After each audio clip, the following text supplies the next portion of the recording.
All right.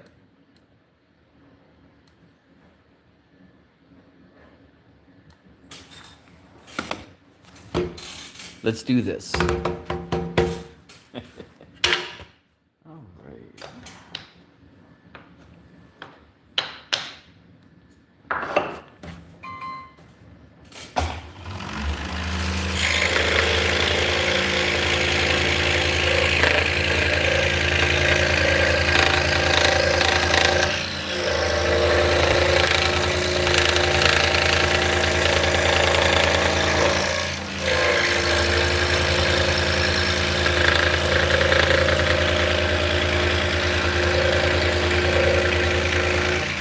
Hey guys, welcome in. So we're breaking down a bunch of stuff right now. This is 5/8 inch Canary I'm cutting.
Hey guys, welcome in. If you're new to the stream, we are cutting out drop spindles. These are a Turkish style.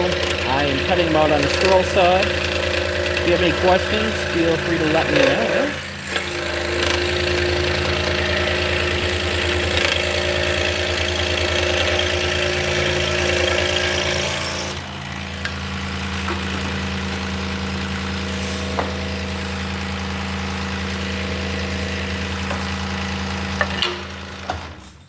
Alright, I'm going to drill some pilot holes. They're actually entry holes. See, I can just... Pretty exciting.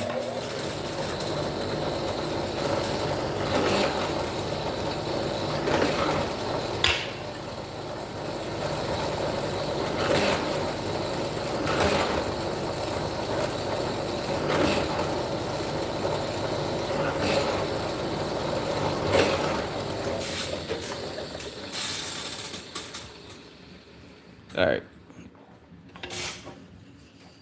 So this is Coco Bolo, and then there's maple on the inside of these. And this is Red Heart with Vera wood in the center.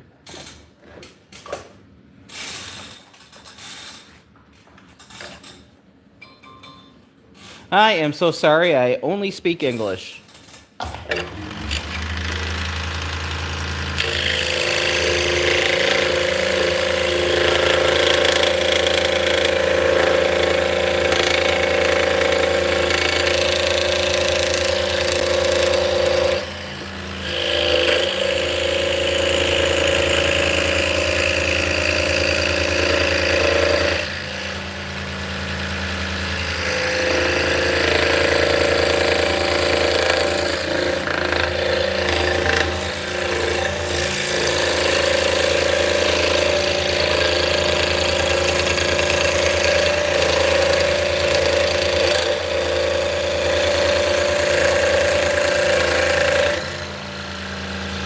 Hello from France.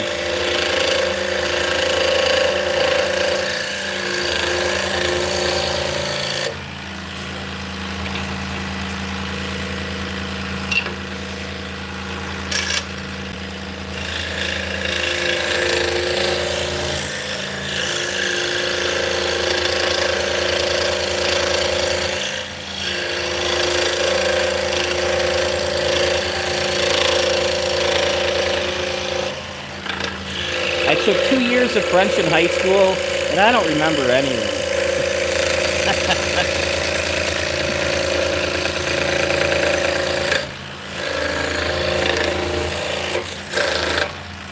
I am in America. I am in Wisconsin.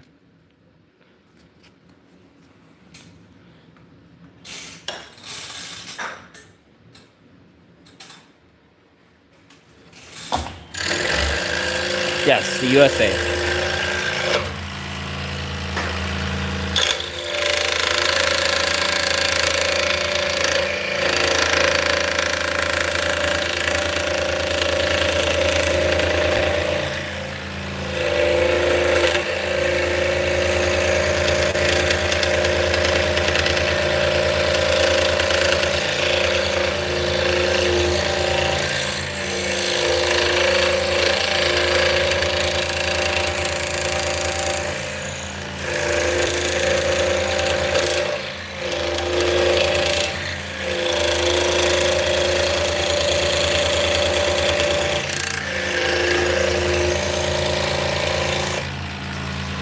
Yeah, my state is famous for beer and cheese.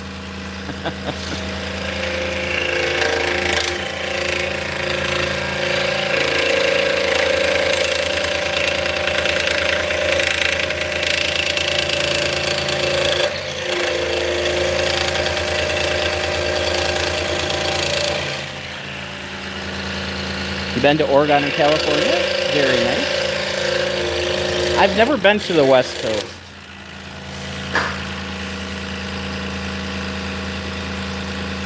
Spent a lot of time in the East Coast and in the South.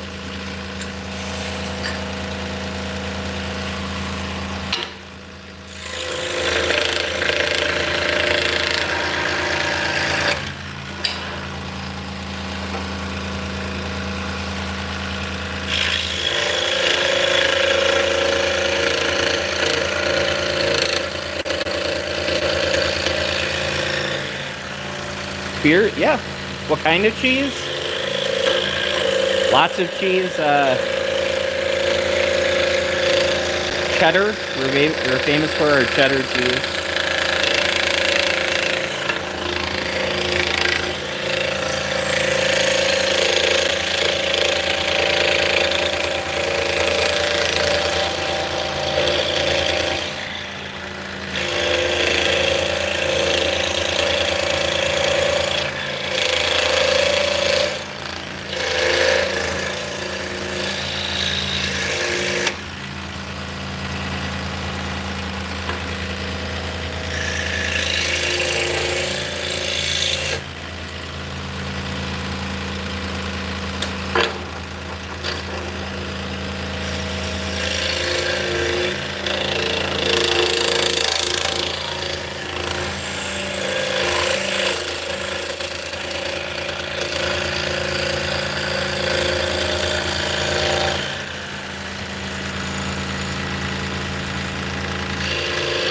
Yeah, actually my son, he works for Sargento, which is a cheese company.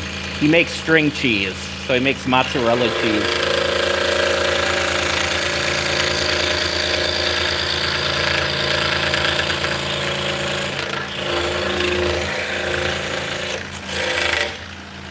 You got to visit Utah?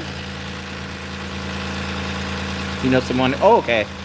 You have to visit Utah. You know some lovely people there?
Wisconsin, you say, is there any famous movies clipped out of there? Not really. Not that I can think of.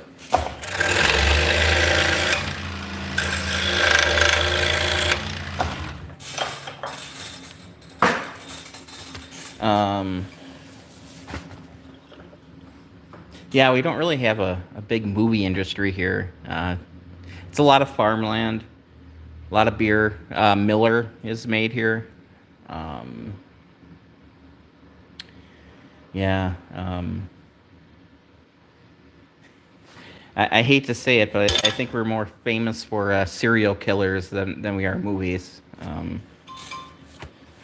So, big monument? Not really. But we had Jeffrey Dahmer and Ed Gein, if that counts.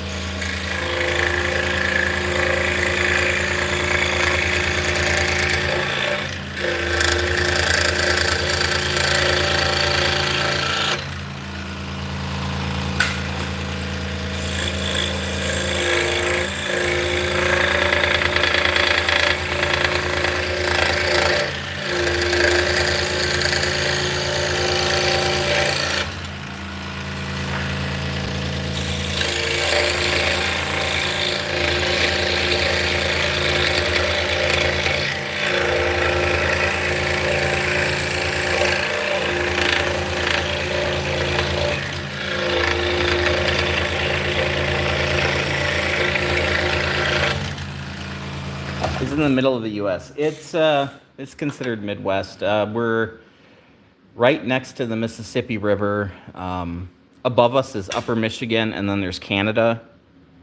To the left of us is Minnesota. Above that's Canada.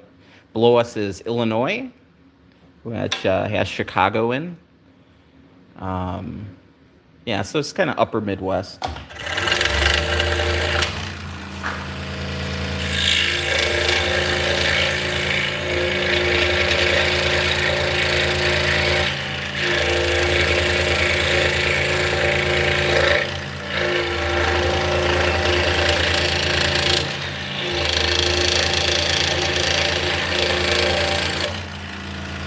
You know Minnesota, Duluth, yeah.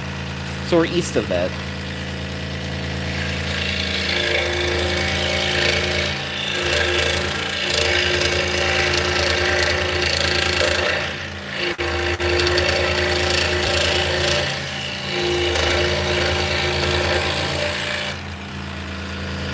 So we have all 4 seasons.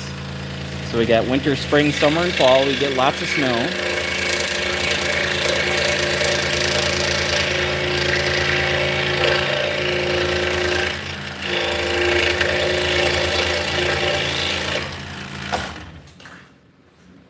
Hello. You heard her? Hopefully I'm not butchering that too bad. Welcome in. So I'm cutting African Padauk right now, which is very, very orange.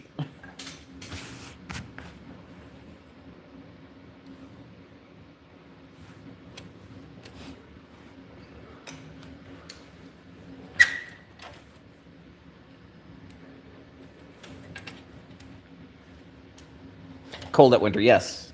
Yeah, very cold.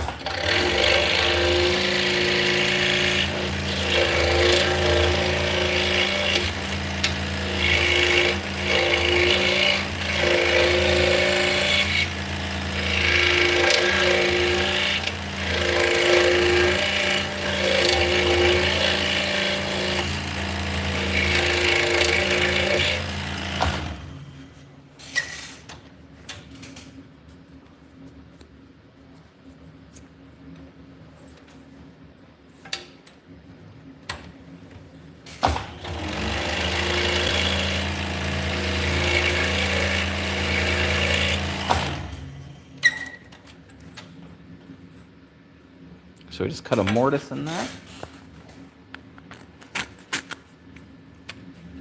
So I'm just verifying that the holes are centered, which they are.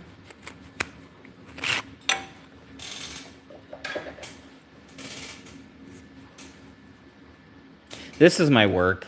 Yeah, this is what I do for a living. I've been making these full time for this is my 11th year.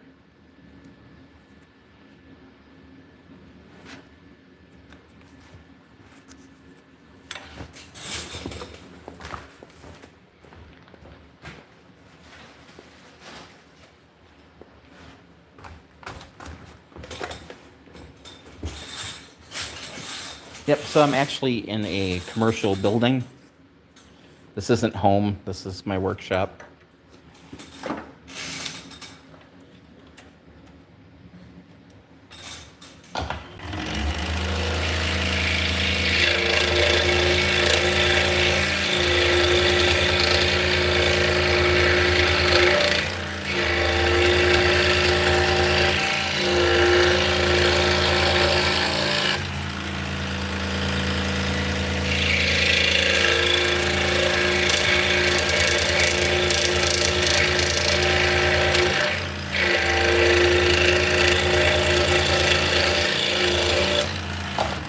Yeah, so my workshop used to be a grocery store. This building was built in 1900.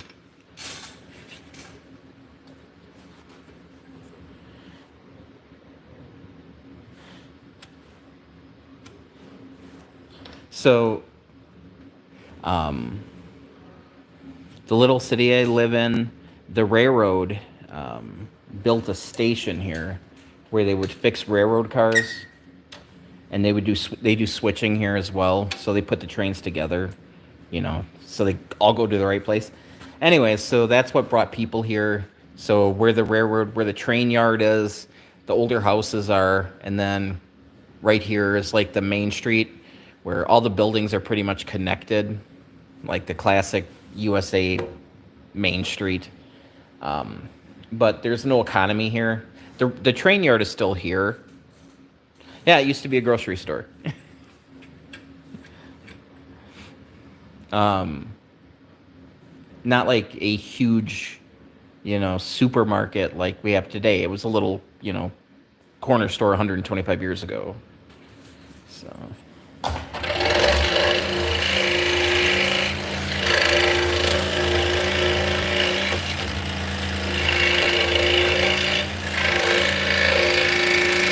So there's a couple apartments upstairs,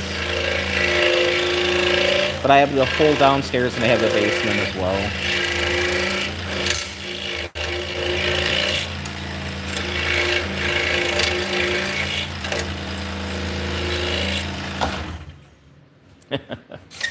Well, the cool part is it's about 3/4 of a mile away from my house.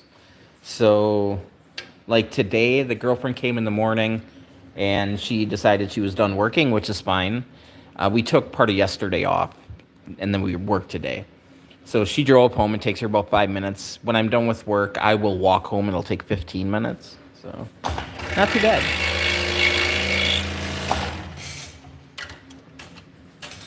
So, it's an old building.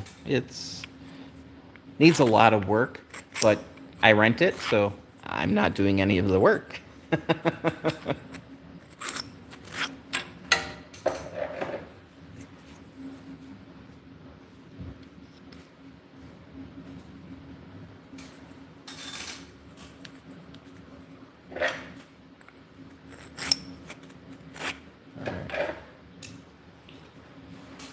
So this is the shaft that I made. This is hard maple.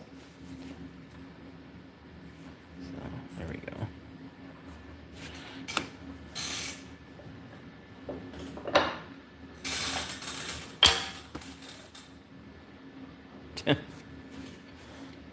People are people. Not drilled.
I was building RC airplanes? That'd work.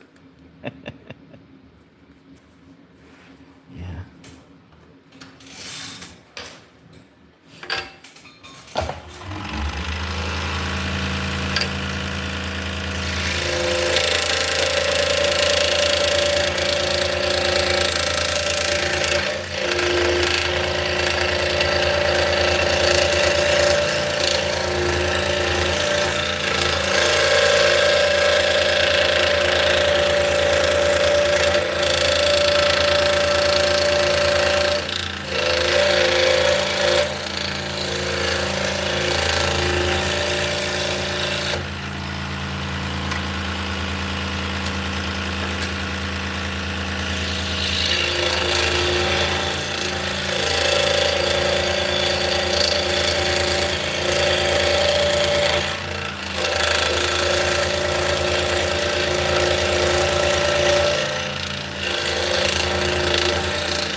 So this is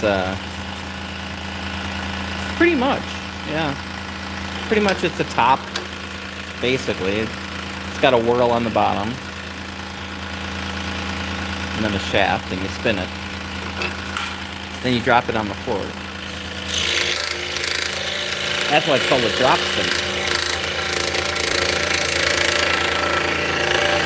Yeah, so this is solid African Purdue.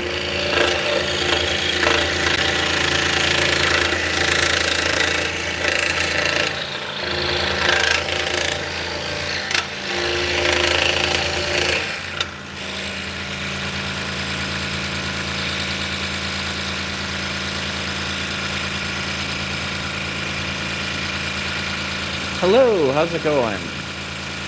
Krushna? I know it's not right. Sorry about slaughtering your name.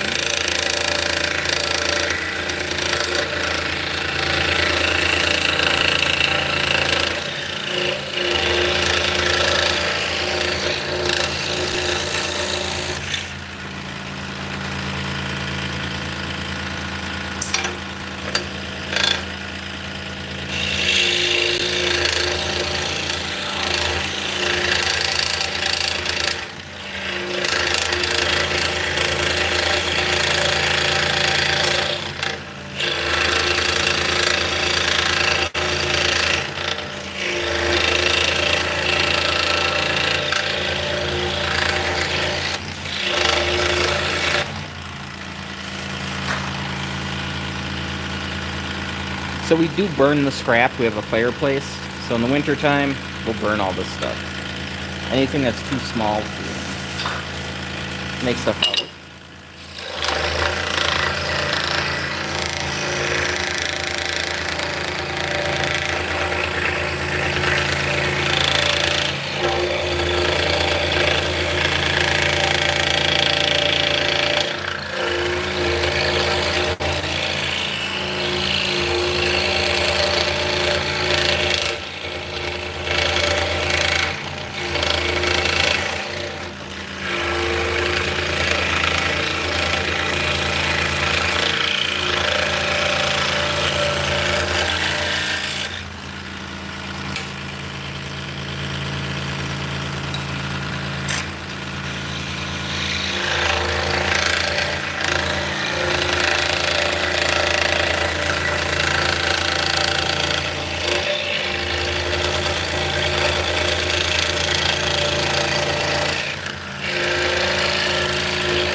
So the reason we use the blue painter's tape is we put the painter's tape down and then we glue the paper patterns on top. That way when I'm done, I can just peel the tape off. Then I don't have any residual adhesive I have to worry about. It also helps lubricate the blade, but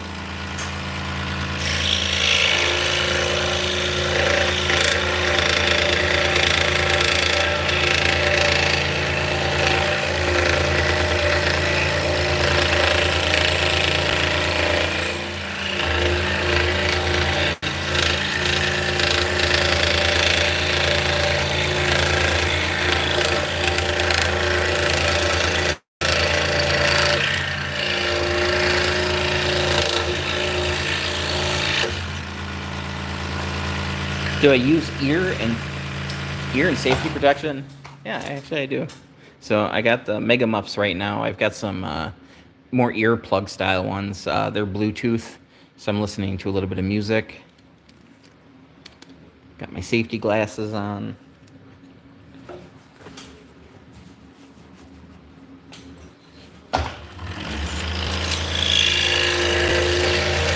If I wasn't live streaming, I would be have a vacuum running.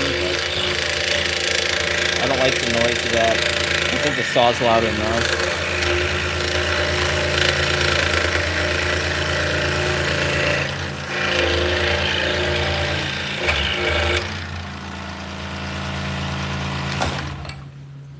The scroll saw really isn't that loud, but it's kind of that droning sound. It kind of gets to you after a while.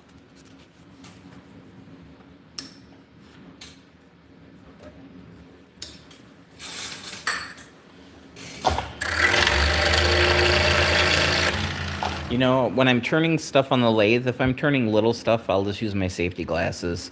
If I'm turning anything that's, if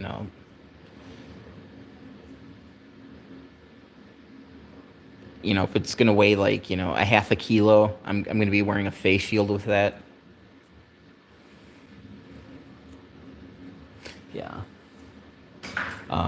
Prior to doing this, I worked in factories for 20 years, so yeah, lots of earplugs, and I know I have hearing loss. I spent 20 years in factories, so. But yeah, I mean, it doesn't really cost that much, and I'm really careful with chemicals. I don't want to be, become, sensitive to things that I use. So yeah, there's a lot of, wearing rubber gloves and, respirators and that kind of stuff, you know.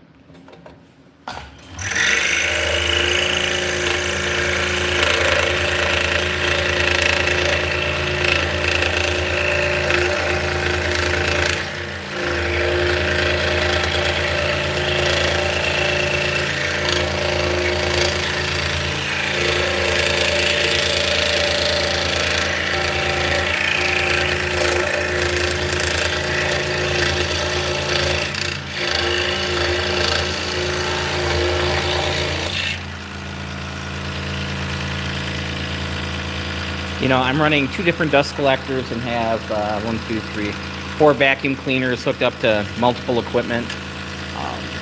But that's more, about insurance.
Hello, Juan. How's it going?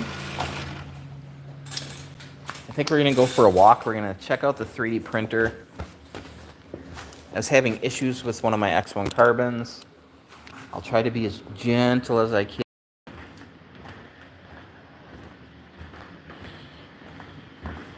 So I did some maintenance and ran some calibrations on it.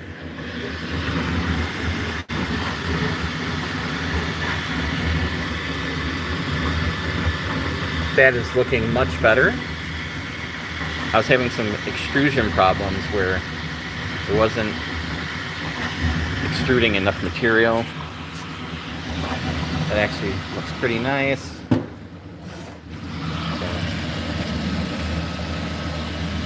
that one's running good. So. hopefully I got it. I went through and made sure that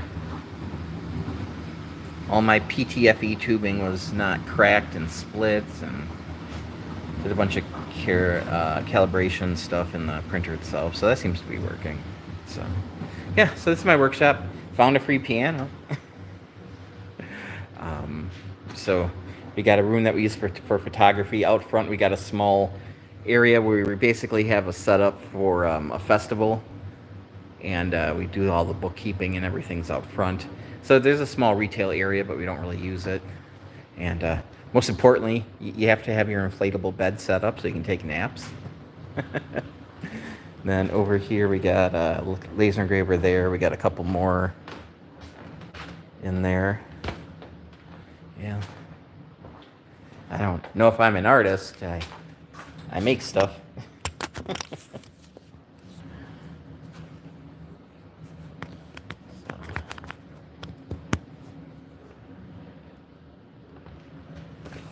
All right.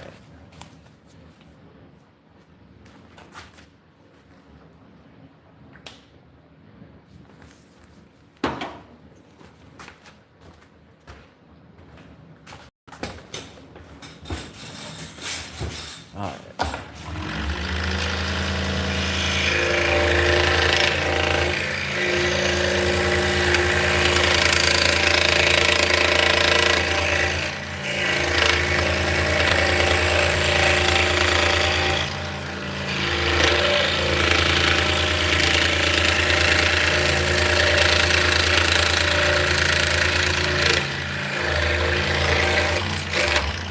So right now we're cutting the outside perimeter. We still have to cut the mortises out on the inside. So I'm basically just kind of breaking things down. I'm getting everything cut out except for that.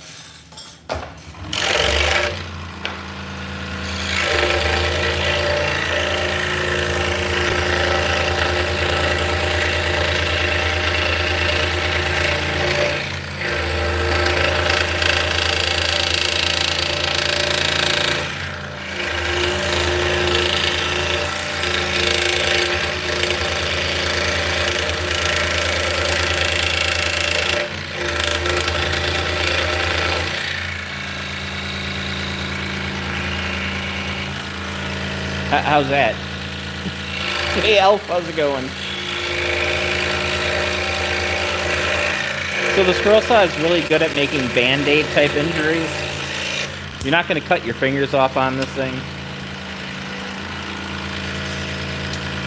Of course, I'm not touching the side with the teeth on it. Yeah, so basically if you cut yourself, you wash it up and put a band-aid on it. It's not like a bandsaw or a table saw where you're going to cut your finger off.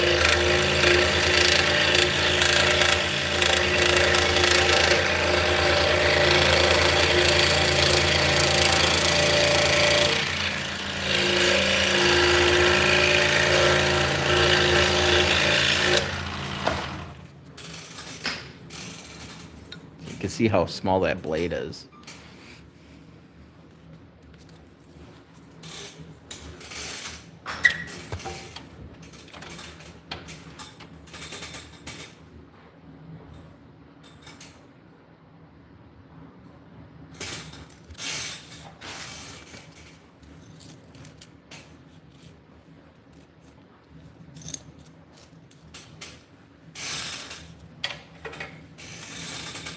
So this is a reverse tooth blade.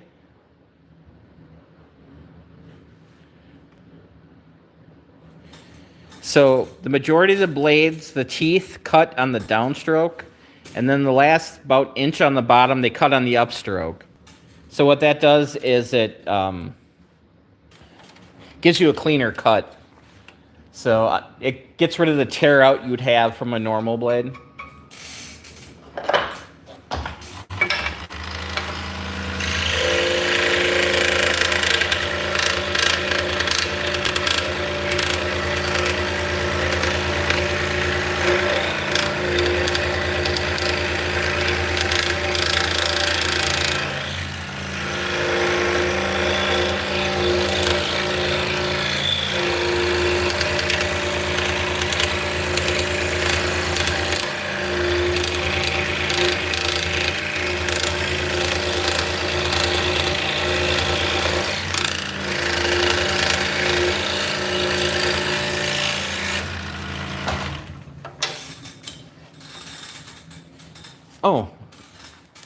if you're curious, I am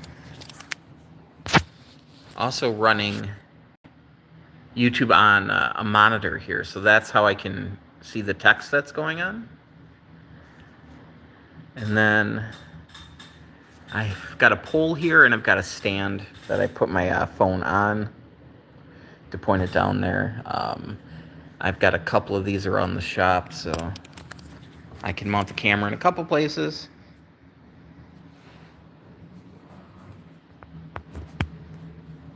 So makes it a little bit easier than trying to look at the phone.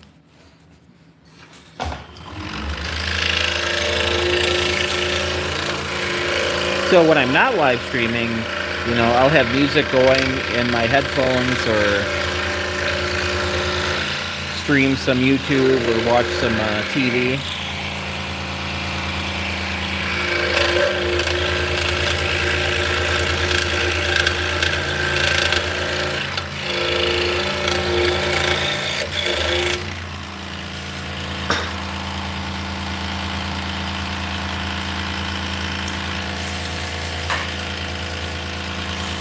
All right, now we're getting to the purple heart.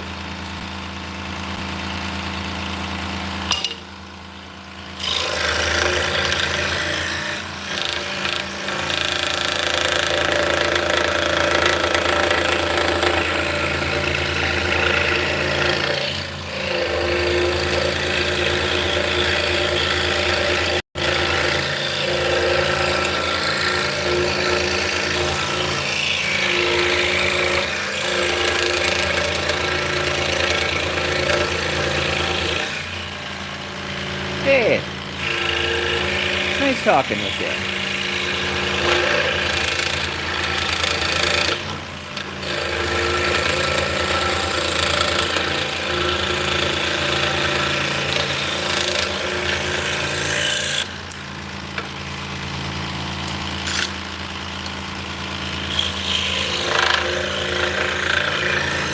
So we've got 3 big festivals.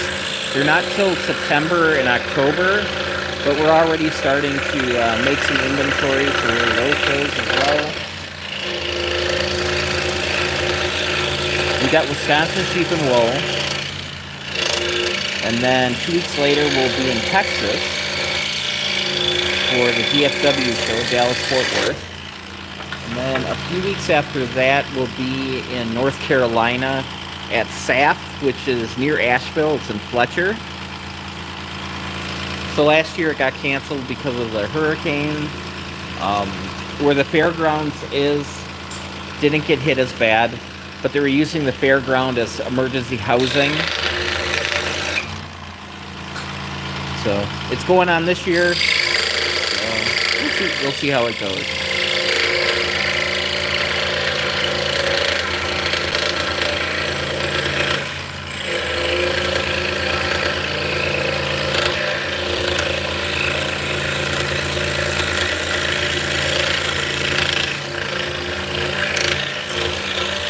They're still having issues with infrastructure, and they got denied help, because why wouldn't you?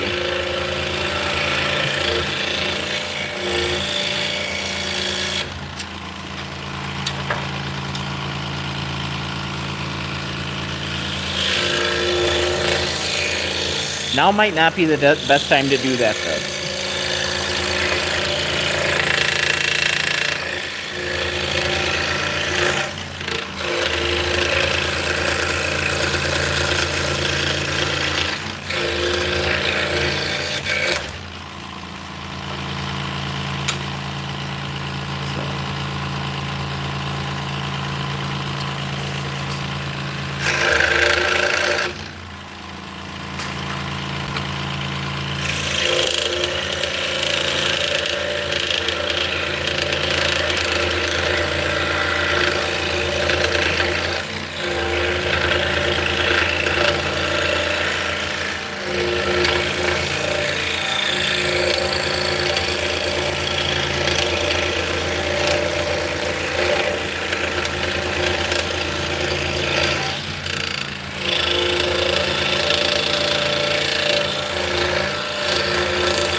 how's it going? Welcome in. So, if you're new to the stream, my name's Scott. I run Snyder Spindles. This is my Making It with Scott account, where I do a lot of tutorial videos and project videos. Mainly signs and key racks, that sort of thing. This is my day job stuff, but I figured since I have to do it, might as well stream it, right? You can see how exciting it is to be a production woodworker.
Hey Luke, how's it going?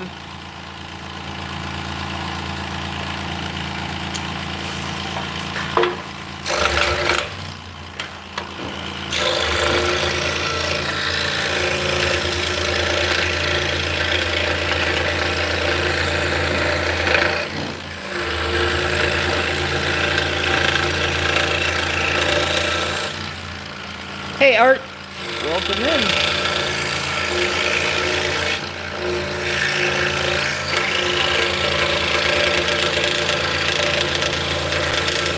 So you can kind of see that I cut them out and then I store them on these dowels. So I have a bunch of holes drilled in my tables. So I can stand these sticks up and it keeps them from getting lost and mixed up and keeps everything together.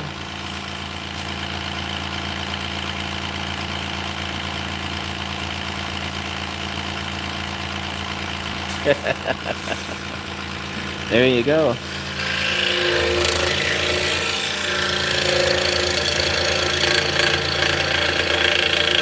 I'm wearing hearing protection, so I'm okay. We are making Turkish-style drop spindles that are used to spin yarn.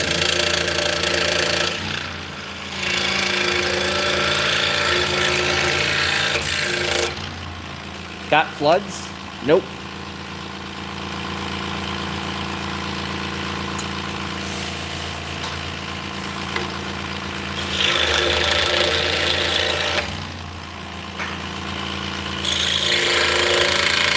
We've been having thunderstorms, but nothing real.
Tornadoes. Yeah, we get to tornadoes here. We had one touchdown about 20 miles away from here last week.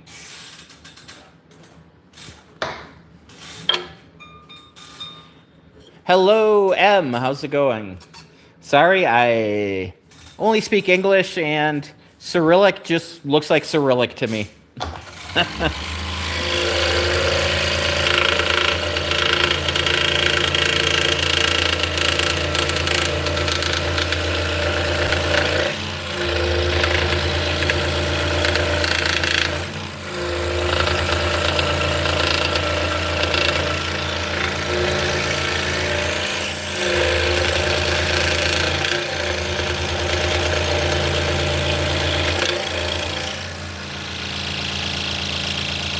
I'm in Wisconsin, Deborah.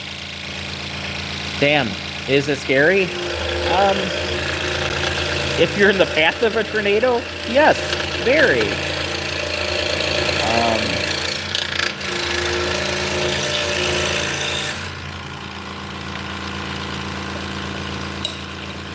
We used to have a pretty good system set up to find it, find tornadoes before they happen, but.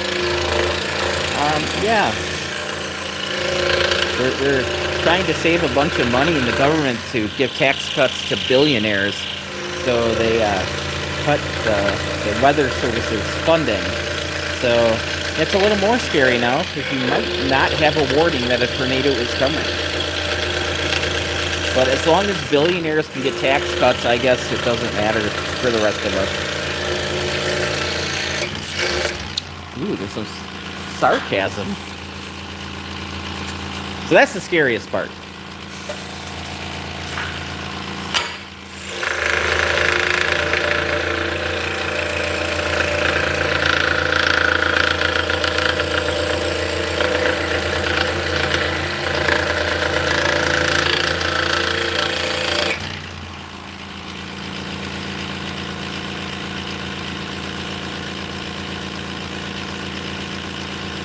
I do not know Richard Dean Anderson.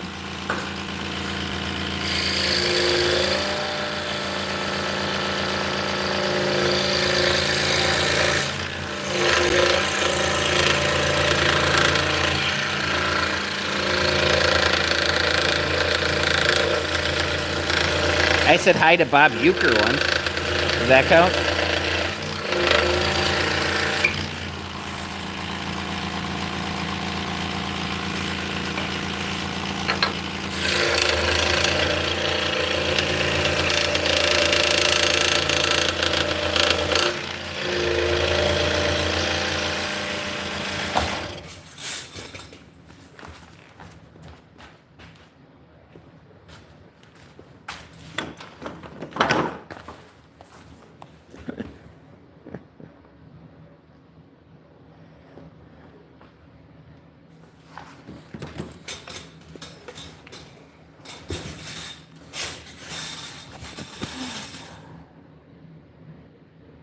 Papa Rorio, how's it going? O'Neill, nope.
So I'm thinking, yeah, this is hard maple. So my girlfriend had a bunch of stuff laid out on the table for weeks. Just random stuff. And she drilled a bunch of it today, so I got a whole bunch of random stuff to cut up. Which isn't a bad thing.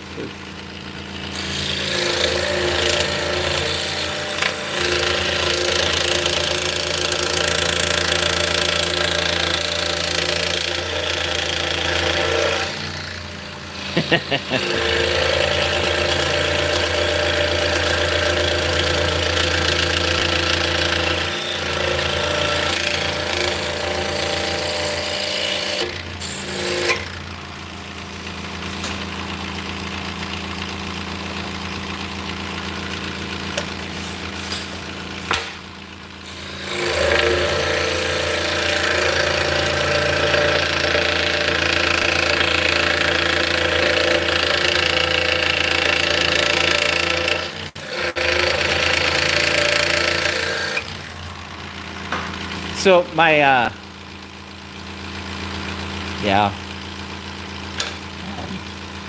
accuracy comes with practice.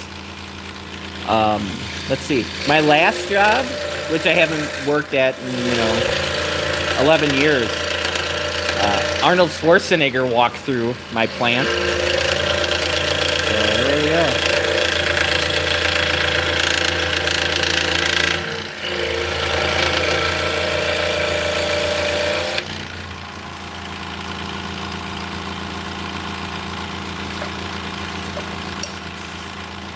And then I told my girlfriend, she didn't believe me. I had to look up a freaking article in the newspaper to prove that Arnold Schwarzenegger was there.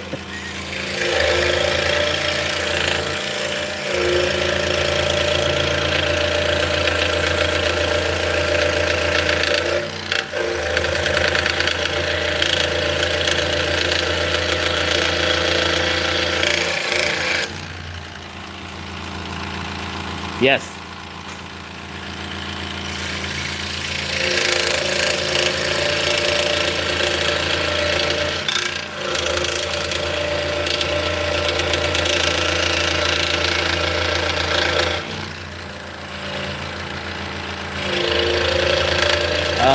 He just took a tour of I worked for Oshkosh Truck.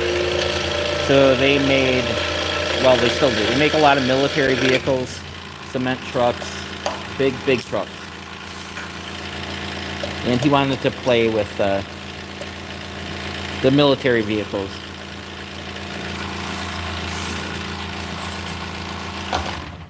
So he just walked by. I was kind of busy, so.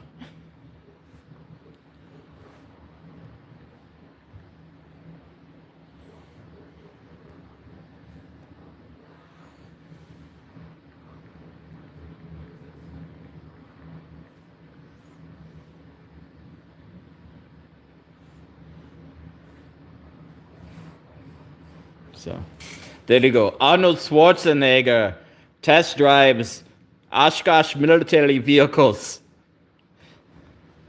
The biggest thing that I learned was he wasn't as tall as I thought he was.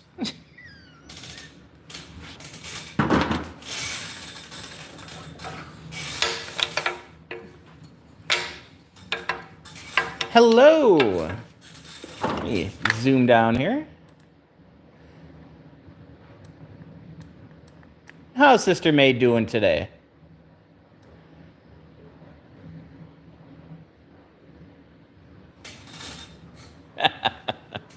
Sorry.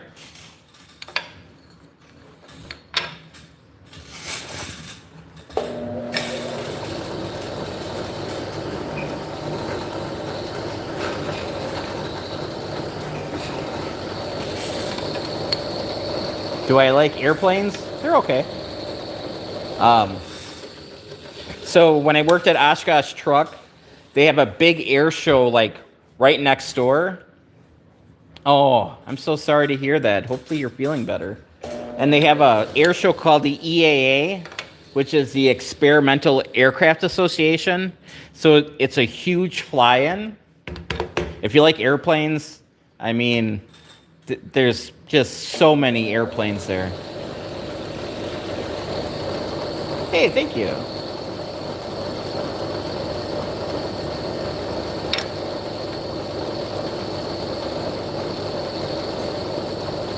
Others are so weird. Yeah, I don't pretend I'm a pirate. I did not meet him. He walked by. There was enough people around him. I was like, no.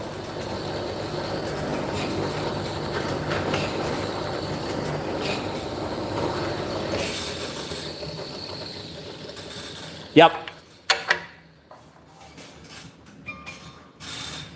Yep, Oshkosh is famous for that, and Oshkosh Bagosh.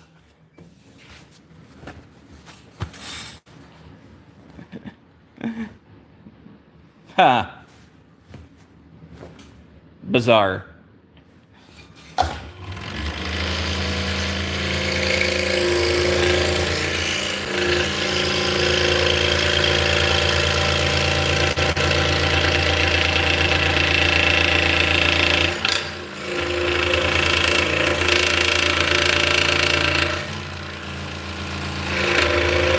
I really enjoy woodworking. I really do.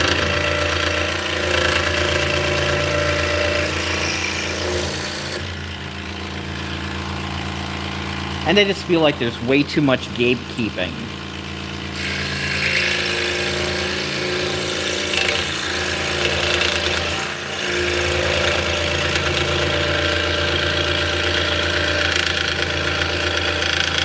Which I don't like.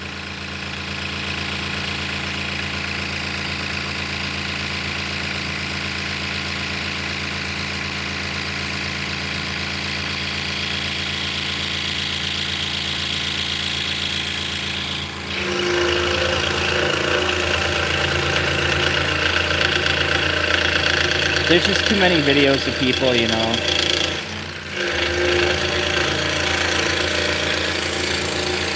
Look at my professional equipment and look how easy it is to make stuff.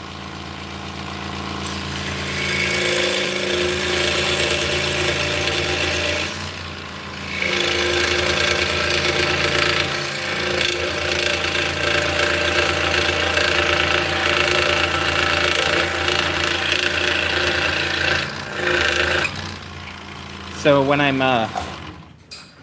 doing instructional videos, I won't use this saw. I'll use a Bauer scroll saw that I got off Harbor Freight for like $250. So Sister Maid, I've been out of the shop for a month. Oh man, ICU, oof. Oh man.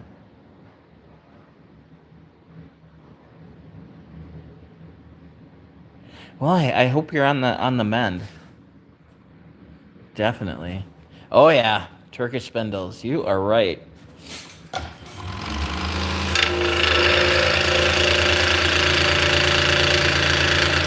I made a few Scottish this morning. I made a couple Russian supported. Some spindle bowls.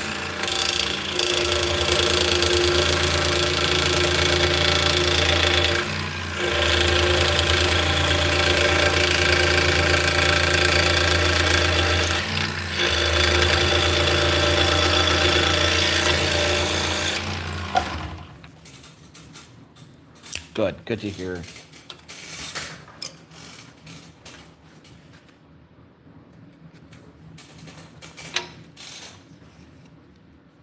Yeah, we were under the weather for a few days. Nothing major, though. So we're going to have to take some time off here coming up. My girlfriend's father just passed away yesterday. And he's in Florida, we're in Wisconsin, so I'm really iffy about flying right now, so we might be driving to Florida. It's like a 17 or 18 hour long drive. We'll see. Do my blades last long? Yeah, depending on what kind of wood I'm cutting, yeah. You know, I tend to get, you know, probably at least an hour out of a blade. I'm changing them when they get dull rather than when they break.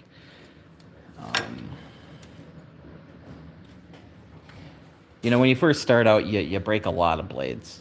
There's no way around it. I'm not saying I don't break blades ever, but it's not really a typical thing that happens anymore.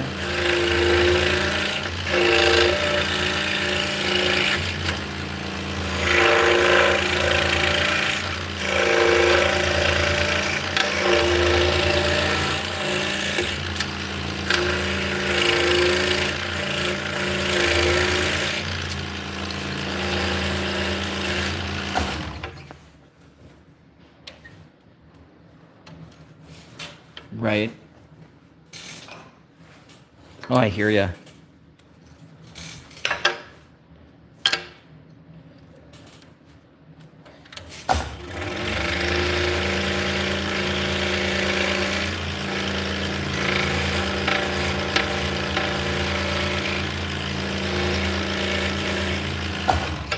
Yeah, it's definitely an itch to get back to work. You're 37? Nice. I was 37 once. I just turned 50. All right, so we're going to cut out the mortises of these three, and then we'll come back and we will cut out the inner shapes. So the critters will switch to a smaller blade so we can get some more detail out of them.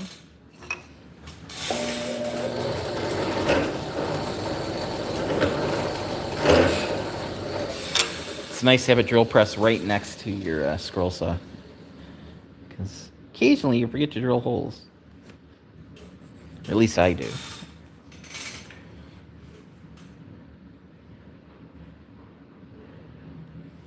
Do I see a noticeable difference between a skip tooth and a reverse tooth?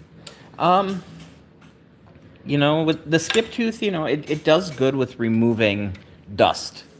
You know, it's getting the sawdust out of there. How was 42? 42 wasn't too bad for me.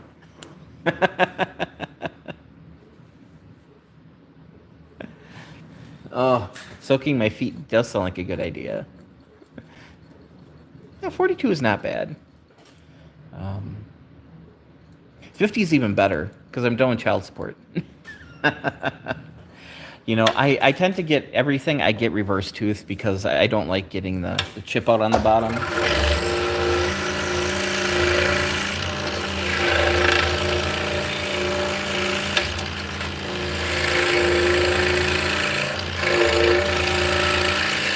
So today I'm cutting with Olsen Mach Speed blades.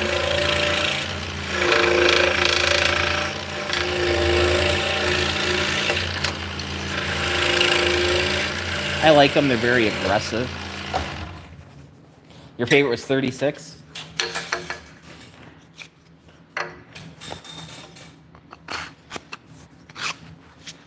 I'm just in a really good place now. My kids are all grown. My grandkids are doing good.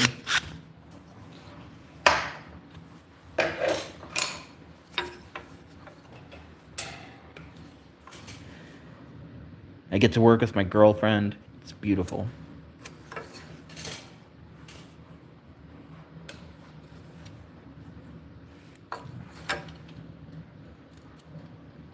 I get to do what I love. I mean...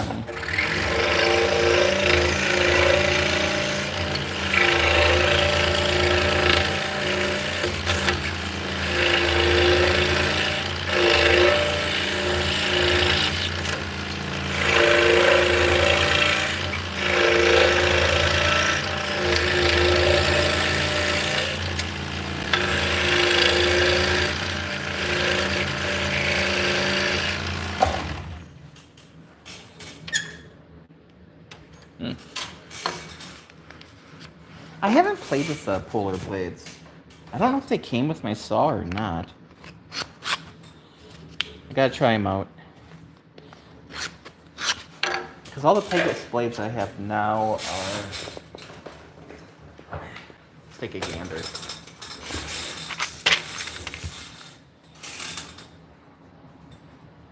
So I have the Mach Speed blades on the side of the saw here. And then these are all Nikwa. So these are Flying Dutchman. And then I've got some PS Woods Super Sharps. These things are great for real hardwoods.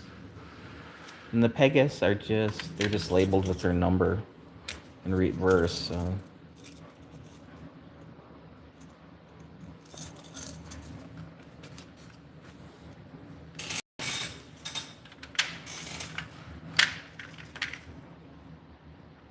Yeah, so I got a whole bunch of, well, I got a few Olsen spirals here.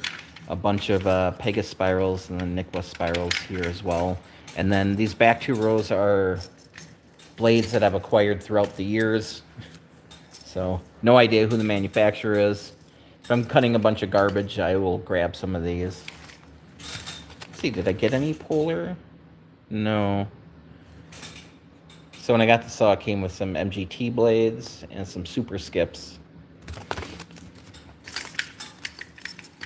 So there you go. I really like the vials. They do a good job.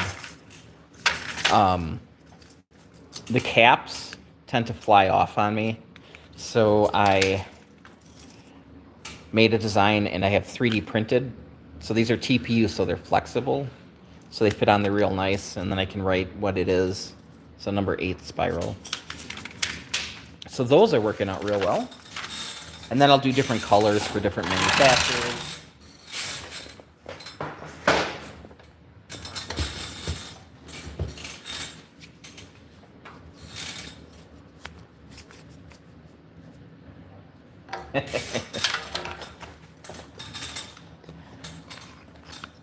You know, 2008 was pretty good for me. I'm still all 2008. All right, we're going to switch the blade out just to cut out these 3. Probably zoom in a little bit too. So we're going to drop from a number 7 to, we'll go for these, go a number 5. We're going to switch to Niqua, so Flying Dutchman. These are not as of aggressive. They're a little less aggressive than the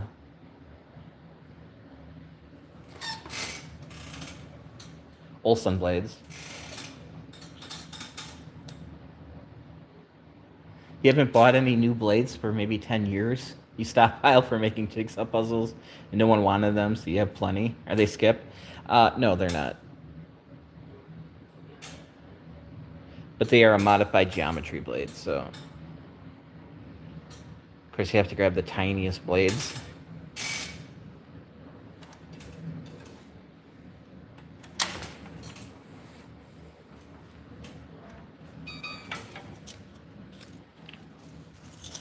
Right?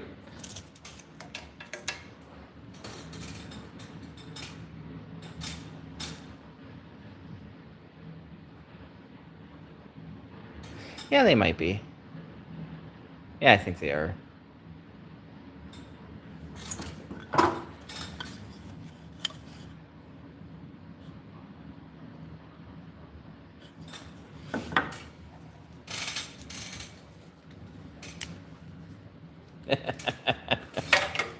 All right, let's cut out these little narwhals. We'll see if we can get a little bit closer in here.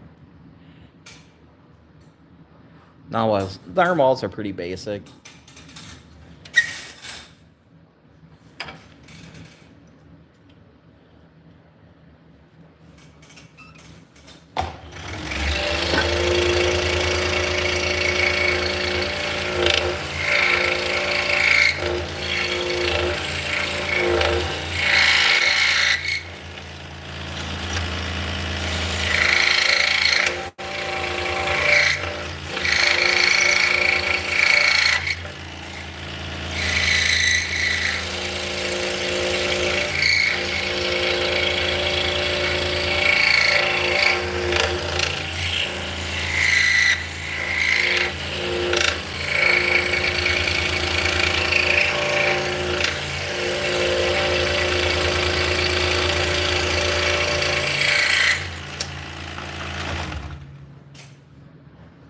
Yeah, I think they might be skipped. They're not a double skip.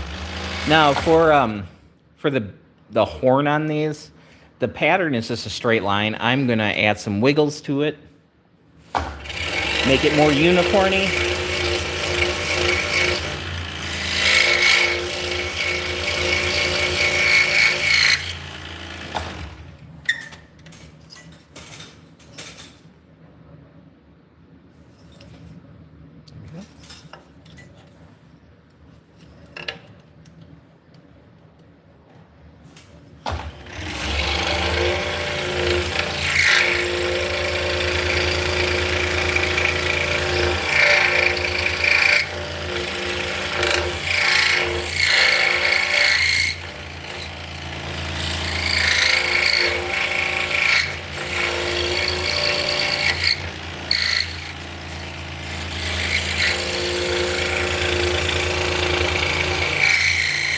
This is cherry.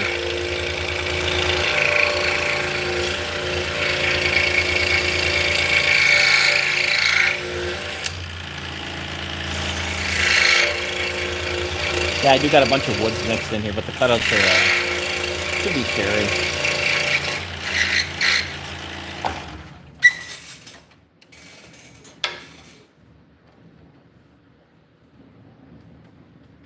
Yeah, these are cherry. I do have some maple here.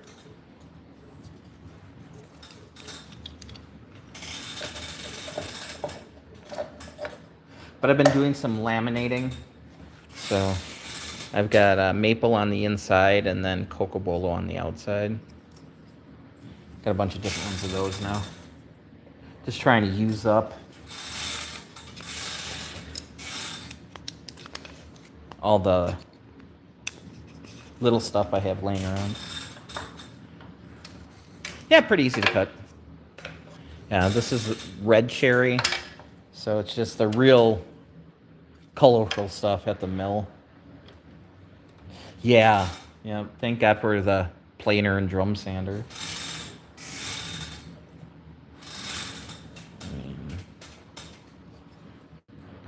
I'm not saying it's perfect, but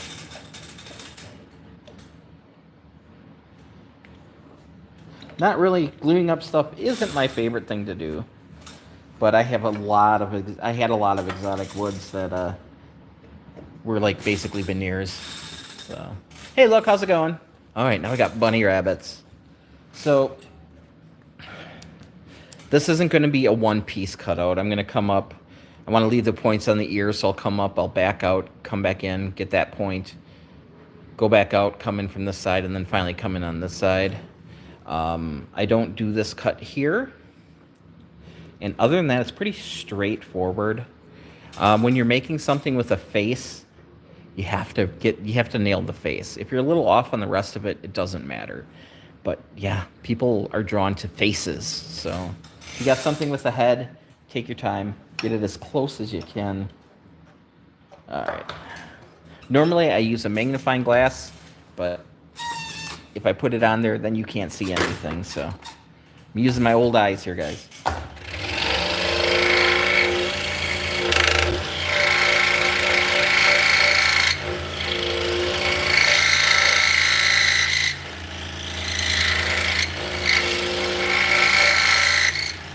So I'm cutting to the inside of the line.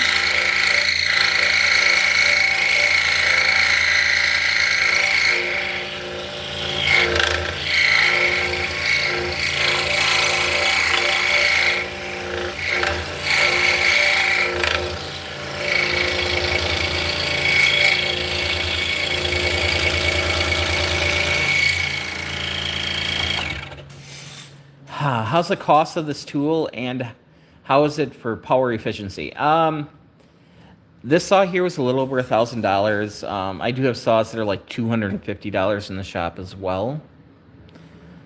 As far as the how much juice it uses, I have no idea. It's got a small motor on it, so it's not going to be a lot.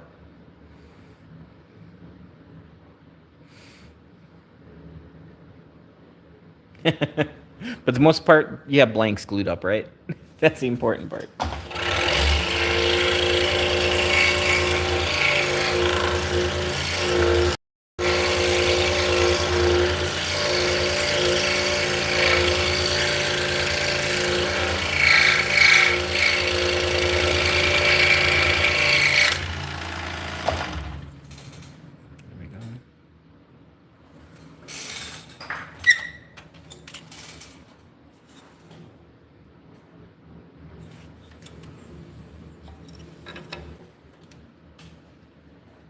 Yeah, I do make these out of hard maple as well.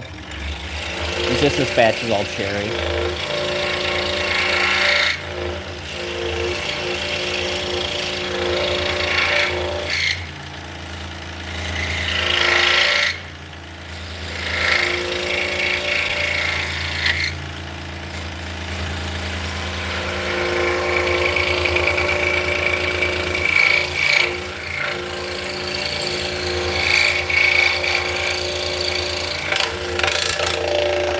Settle down.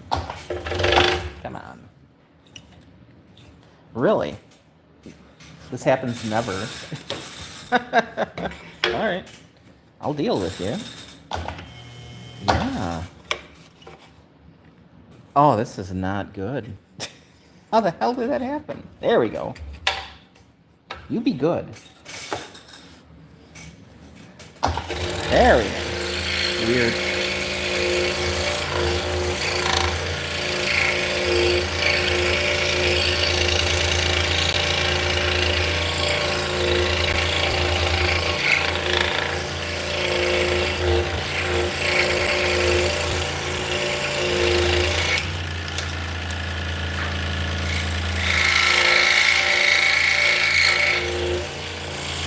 There we go. Alright. So we'll just take the tape off.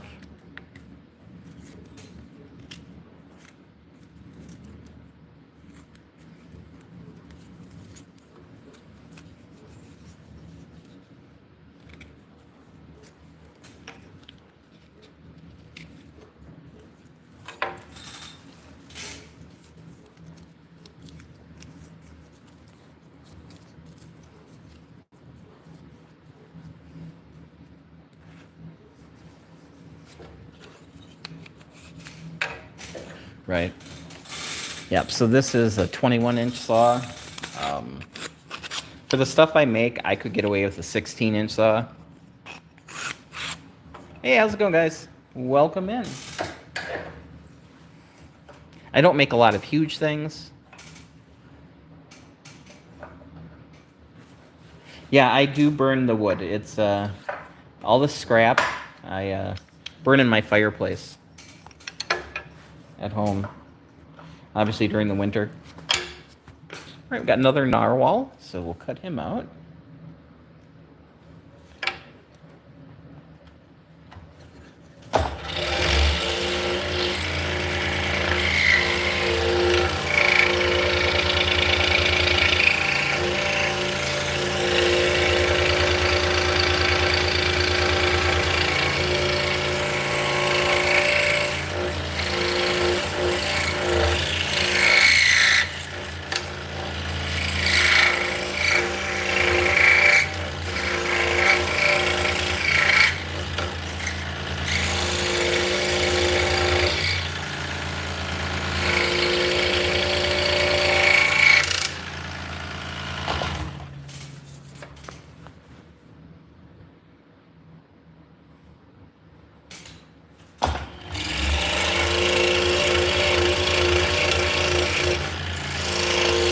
Yeah, that's a good point. Yeah, you can burn the wood while cutting it.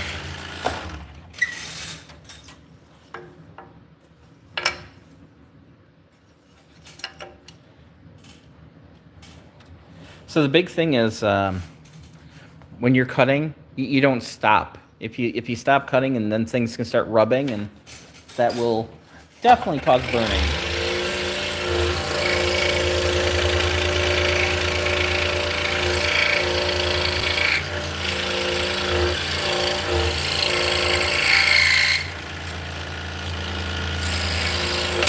So cutting through the blue painter's tape helps lubricate the blade as well.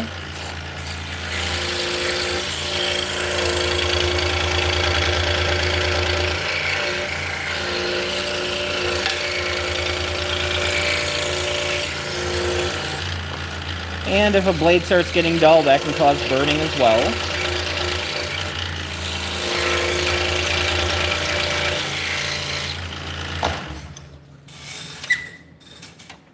All right, have fun with the soccer game. The good old football.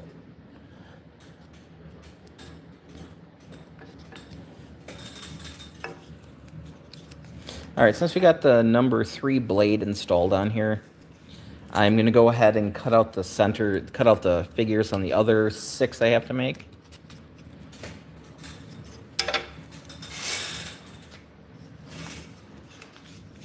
So that does involve drilling some more holes. So we have another rabbit, we have a couple sheep.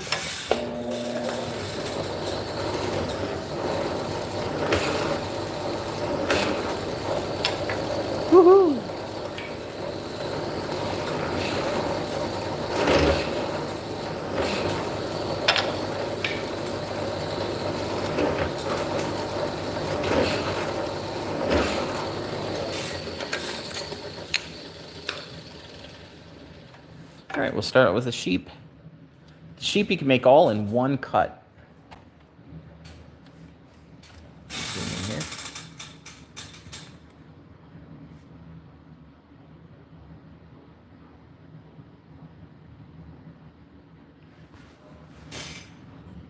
I don't know about that. All right.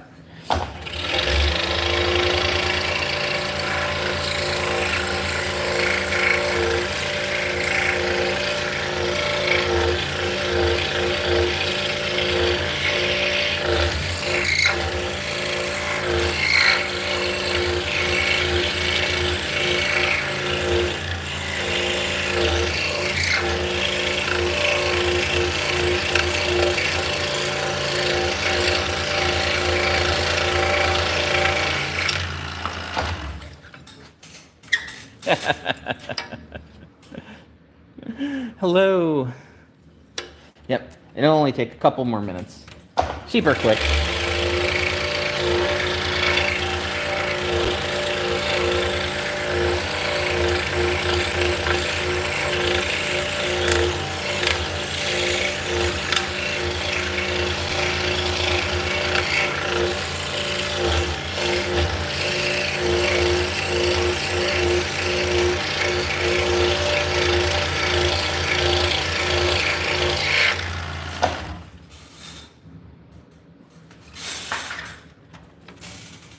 Go.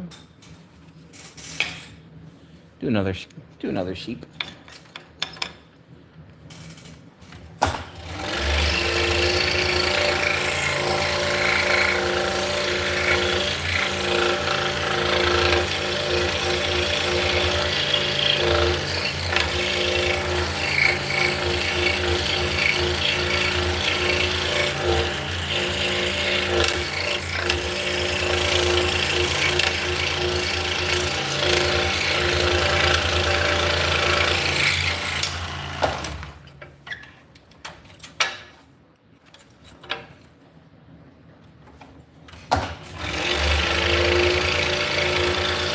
So my girlfriend does all the layout work, so I'm not sure what's coming up.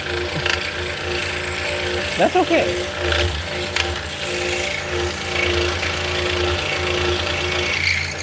We're probably out of stock on these, that's why there's multiples.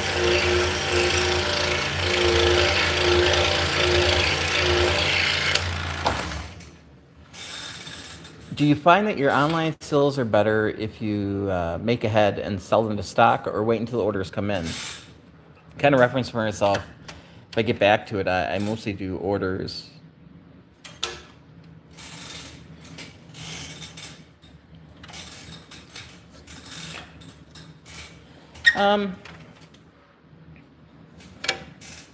You know, having inventory is always a good thing. But, you know, people are more likely to buy something custom purchased. You know, I don't know. For me, you know, I do some custom orders. I wait for them to come in. But, you know, this is, you know, me and my girlfriend's our full-time business.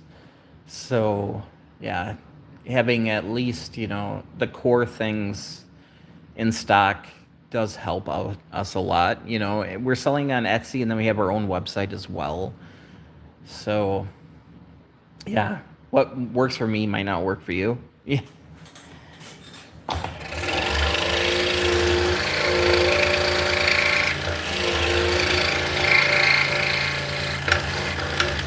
I mean, here, I'll take you over to our racks.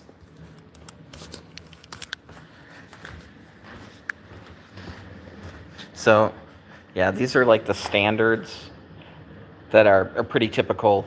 I start a lot of people out on these, so those are ready for sanding. Come over here. And then we got a bunch of different laminated ones that need sanding. So we keep them together. That way when we put them online, you know, we can put all three sizes up in one listing.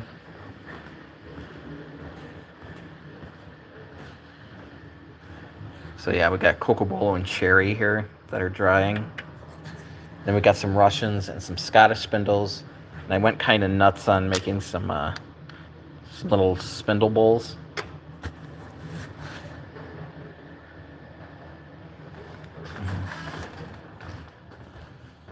So this rack here is Etsy. This rack here is Shopify or SnyderSpindles.com. So, you know.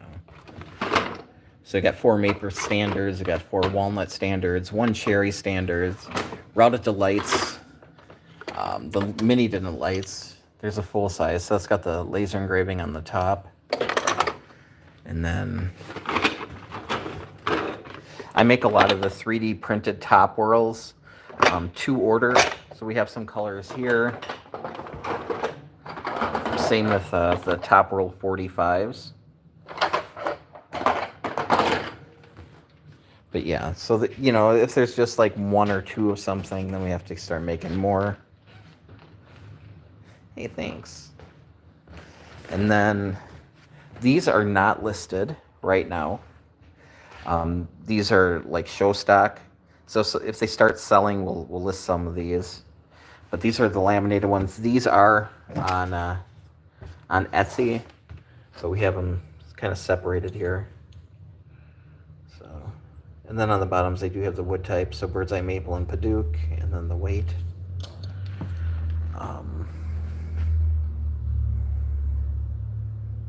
Purple heart maple and Paduke in the center. Hey, how's it going, Peter? And then, yeah, we got some zebra wood and red heart. And my crappy spinning. And then we have some Destinies here. So these are 3D printed Turkish that are made out of a flexible filament. Yeah, pretty much. We'll do a batch and then list them.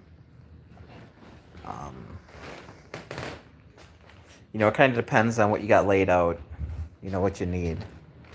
Like, right now I'm making 4 or 5 Scottish every day, and then 4 or 5 Russian every day. And then Turkish on top of that.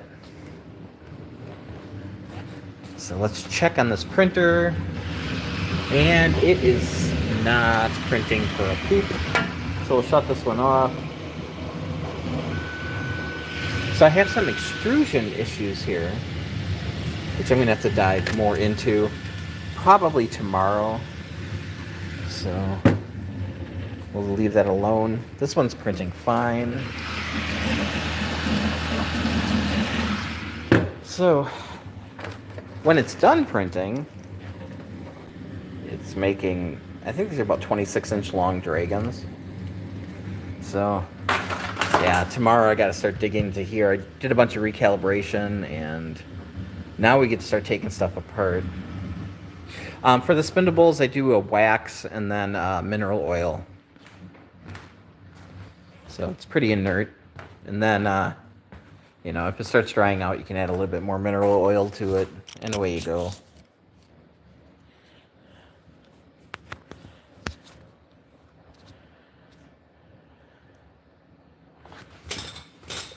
I'm kind of bummed out about that printer. That's okay, I haven't taken it apart in a long time.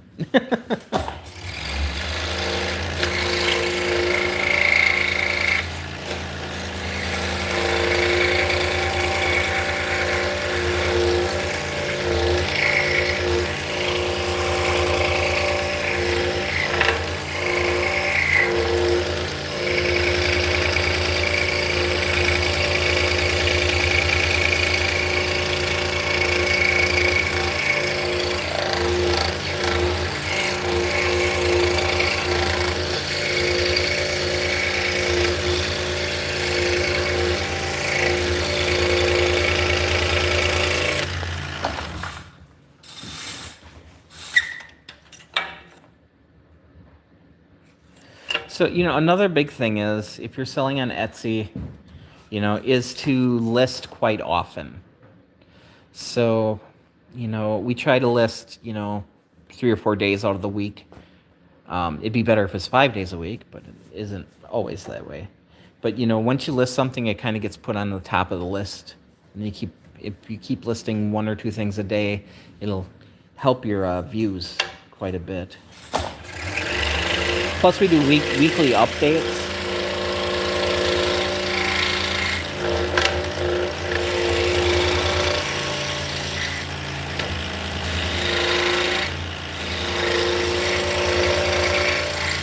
So we'll hit some, yeah, we'll put up updates, you know, on our own website, obviously, and Facebook.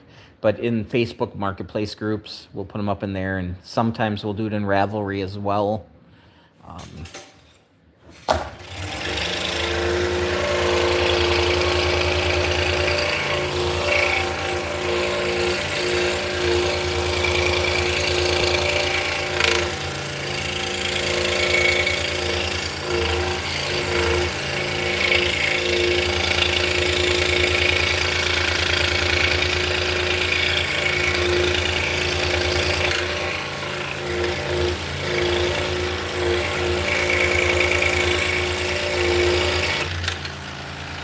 Yeah, yeah. We don't do a lot in Ravelry anymore.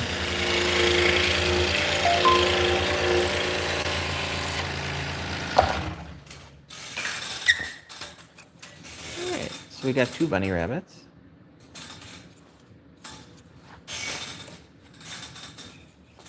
Yeah, most of the time it's Facebook groups. And we normally got a couple T-Rex and a cat. You know, our private group, we will do previews before we put stuff up, so they have a head start.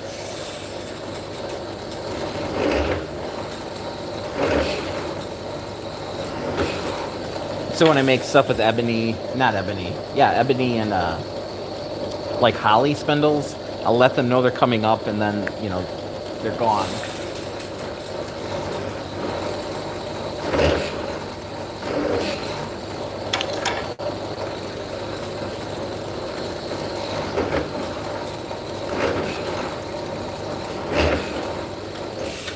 Alright, let's do the kitty cat first.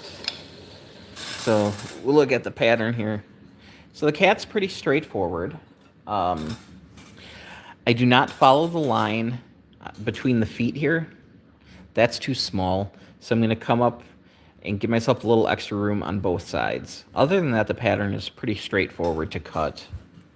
I could adjust the pattern, but I've been cutting this pattern out for a lot of years. So I'm just kind of used to it.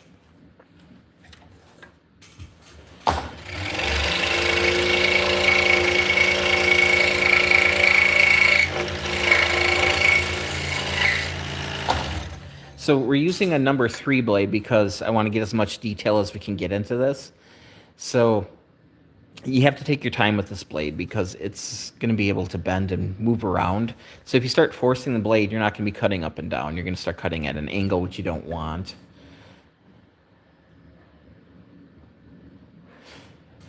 Yeah, I mean, I figure I have to do it anyway.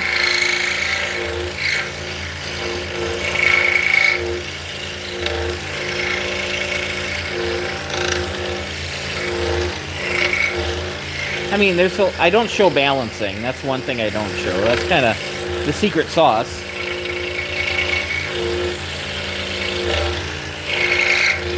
Alright, so this leg is going to come up. So just leave a little extra material there. Not a whole lot. Come down. I know it's very minuscule, but it makes a big difference.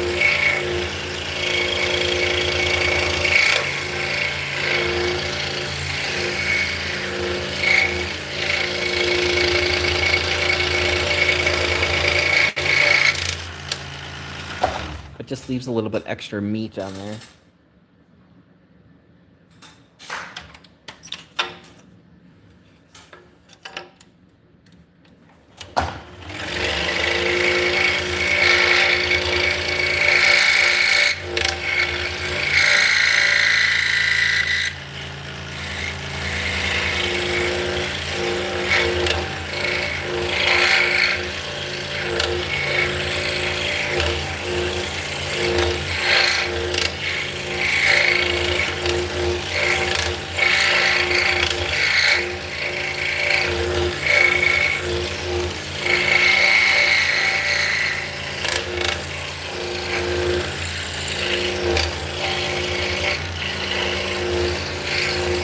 come back and clean up that foot.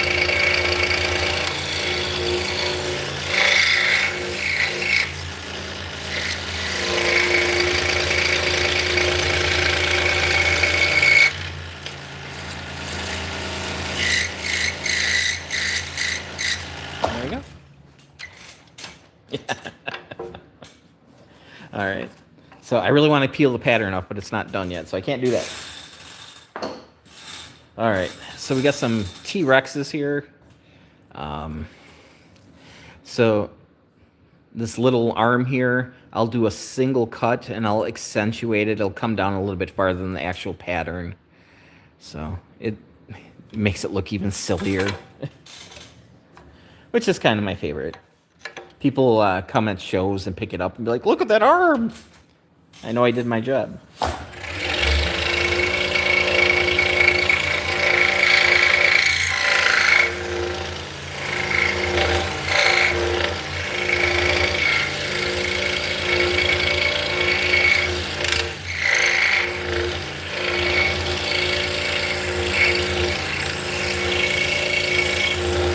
Now I could also laser engrave this stuff on the side. But I think people appreciate the fact that it's cut by hand.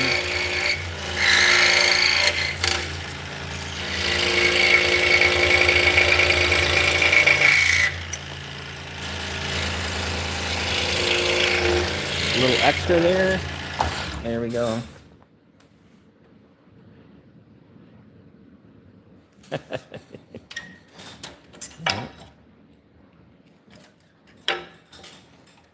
For the most part, the patterns stay down pretty good with the blue tape.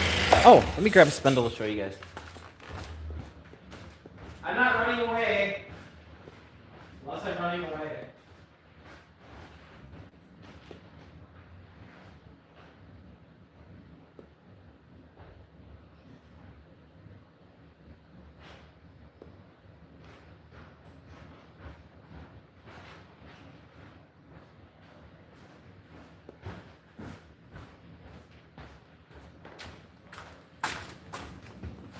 So yeah, here's an example of one that I made with laser engraving on the side.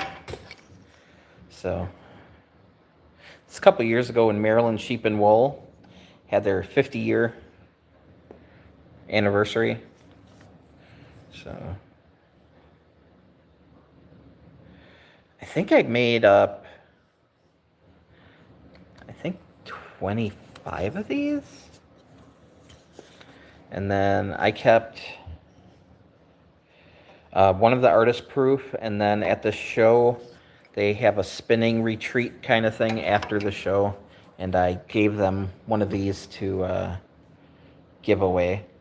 So that's an example. But yeah, I think you're right.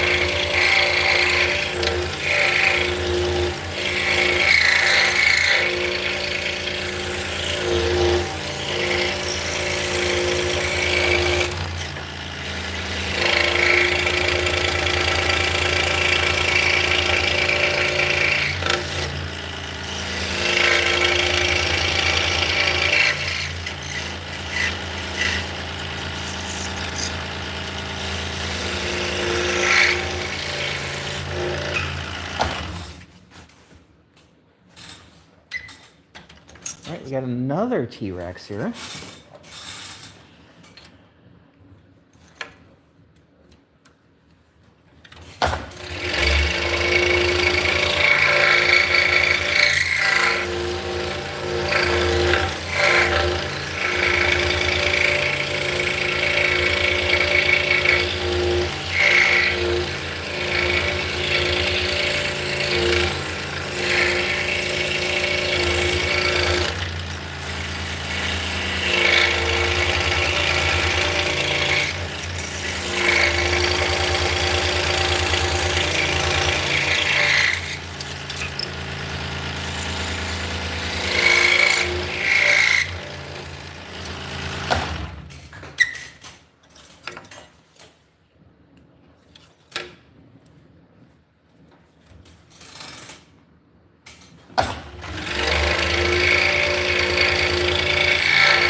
All right, we got 3 more. Let's see what we got here.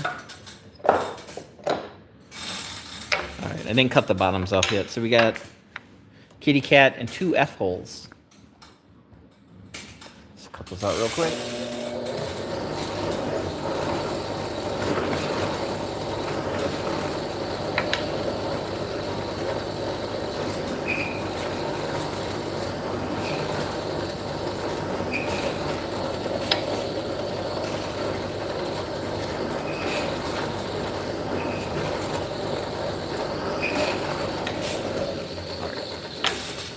Let's do the cat first.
So I'm starting to smell a little bit more cherry. I'm not burning yet, not even on these little corners, so I'm doing okay. But we might be on the cusp of changing this blade out, which would suck because I have 2 more to go after this and then I'm done with this blade.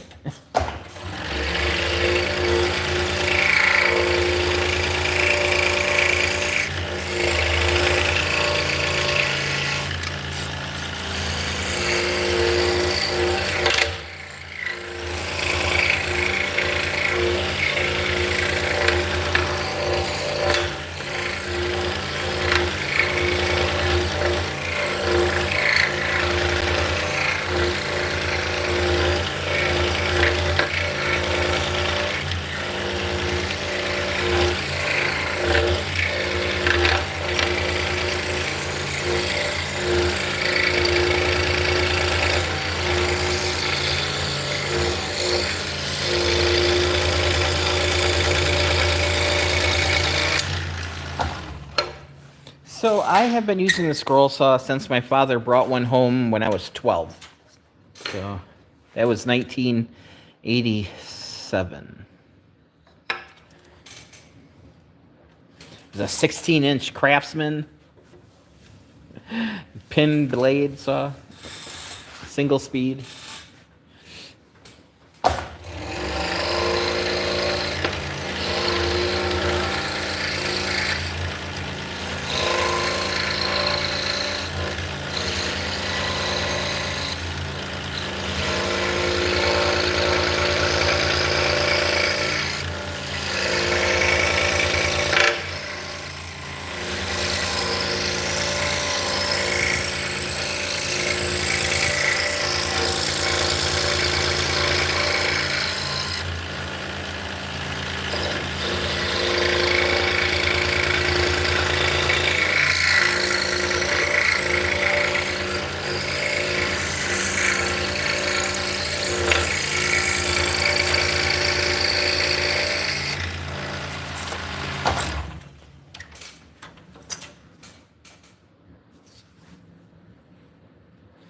I do like the F-holes. I like the look of them.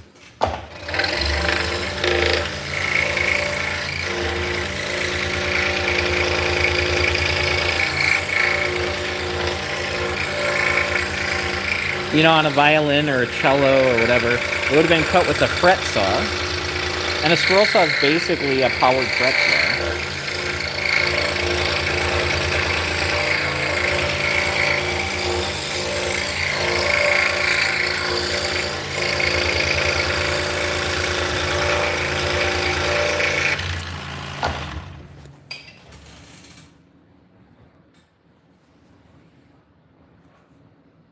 See the shine on that wood? So we're getting a very nice finish.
All right, so now we're done cutting the little things out. We got to cut out all these arms. We're going to switch the blades out. So we're going to go from a number 3 blade back to a number 7. So this blade has a little bit of life left in it, but I'm just going to bend it in half. Now you can see that it took that much to break it. So you know it's got a good temper on it. If you're breaking a lot of scroll saw blades, grab one and try bending it. If you can't bend it, if it breaks right away, your blades are brittle, just get different blades. I spend a lot of time on the saw. Occasionally, I will run across a pack that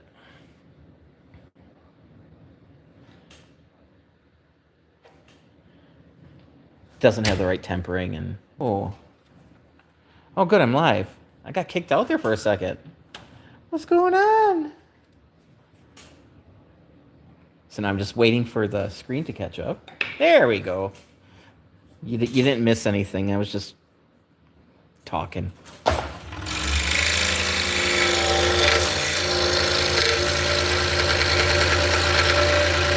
So yeah, so we went from number 3 blade to a number 7. If you're making straight lines or long, graceful curves, the bigger the blade, the easier it's going to be to cut. If you put number 3 blade on here, it'd be a lot more concentrating and adjusting and adjusting. So this piece here, you can put a smaller spindle in, so we save that.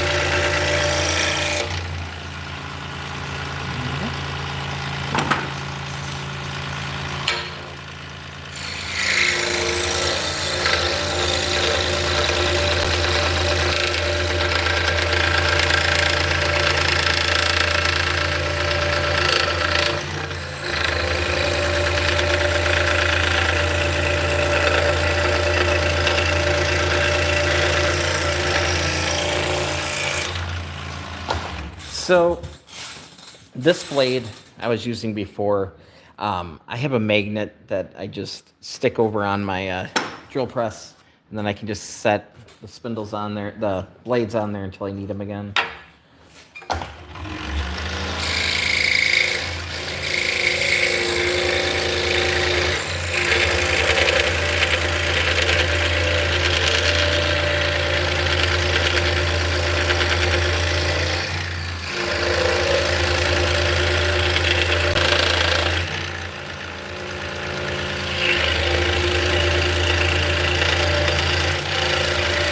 So the spindles are always made out of the same board.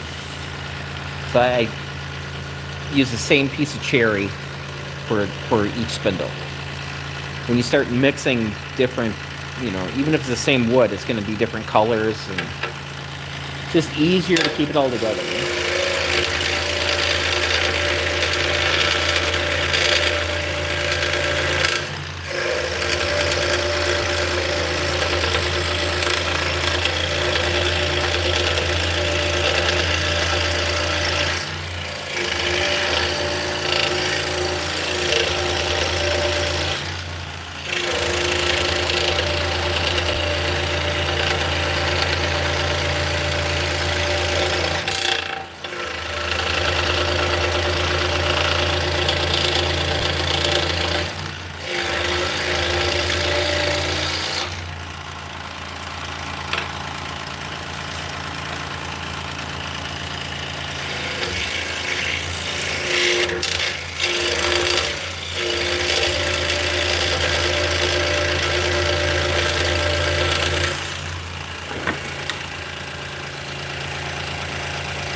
Oh.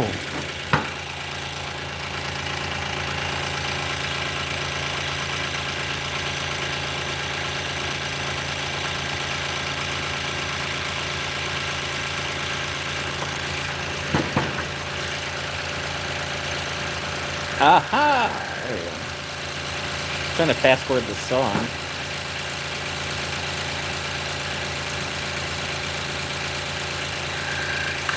I try my best to have a red hot chili pepper free listening experience.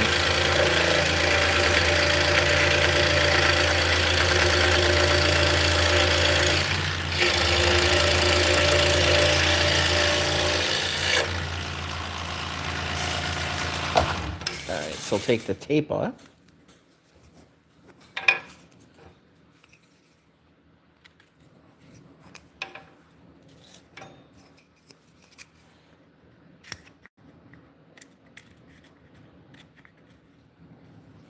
Yeah, this cherry's really pretty.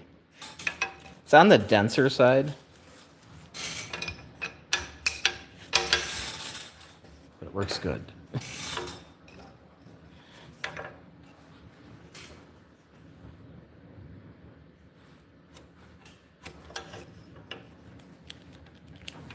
I bet pencil lead would help.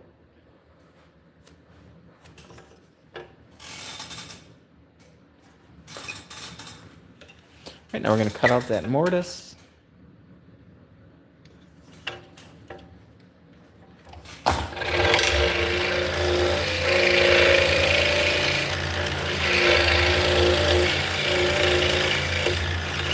So I want to keep my corners really pointy.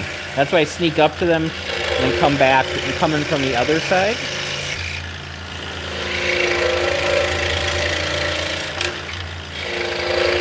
So it's something that a CNC machine cannot do, is give you a 90-degree corner, because they're basically a drill bit. It's circular.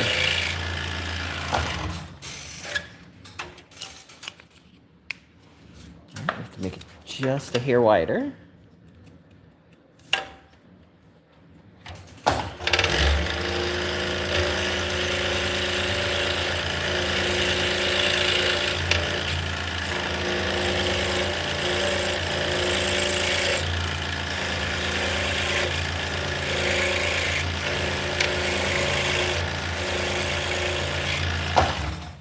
I'm taking off maybe like a 0.5 millimeter on each side.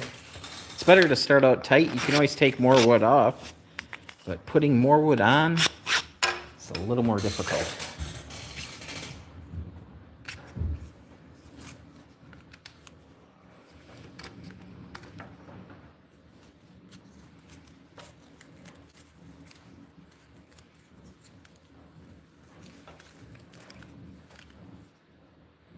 So the reason I use blue painter's tape rather than using just masking tape is masking tape blends in with a lot of woods.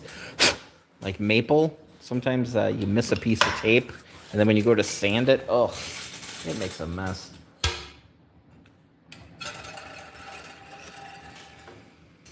So this is where I stopped for a long time, so I did get a little dark spot. Easily sanded out.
Right. I'm just going to keep cutting. I'm going to cut the arms for the next set.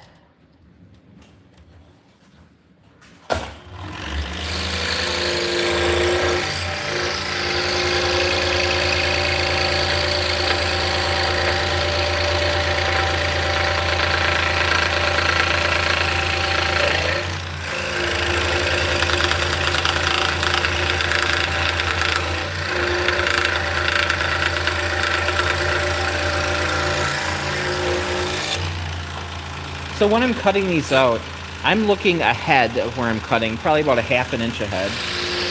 These are not a big deal. These are just a big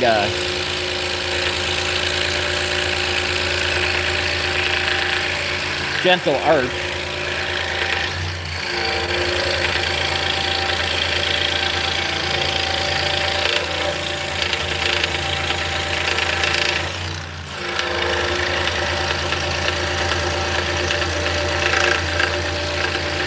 It's like when you're driving in the car, you're not looking straight down.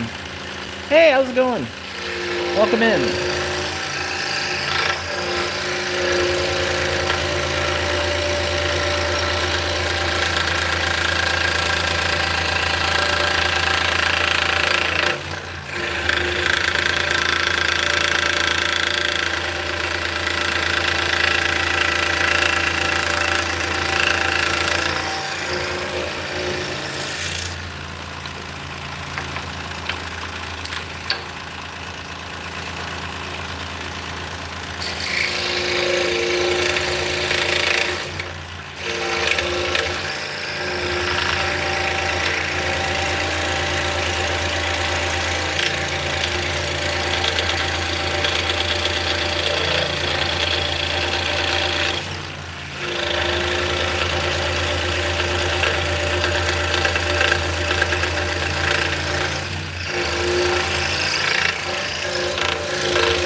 So if you're just joining us, we are cutting out Turkish drop spindles that you use to spin yarn.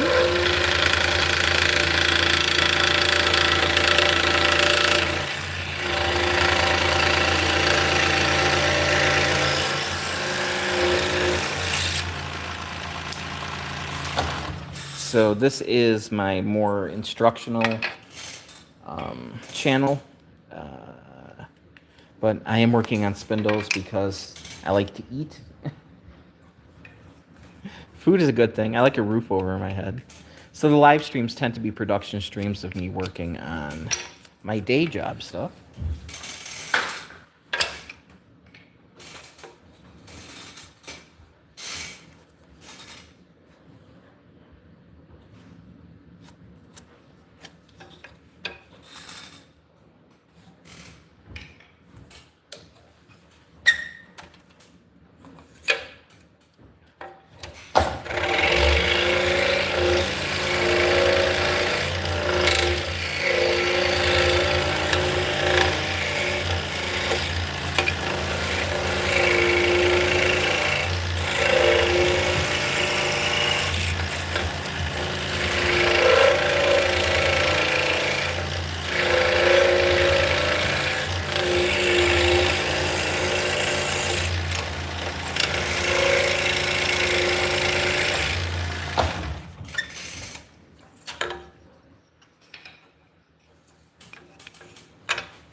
So I put the arms in both directions and just make sure the hole's centered. It's not really an issue, but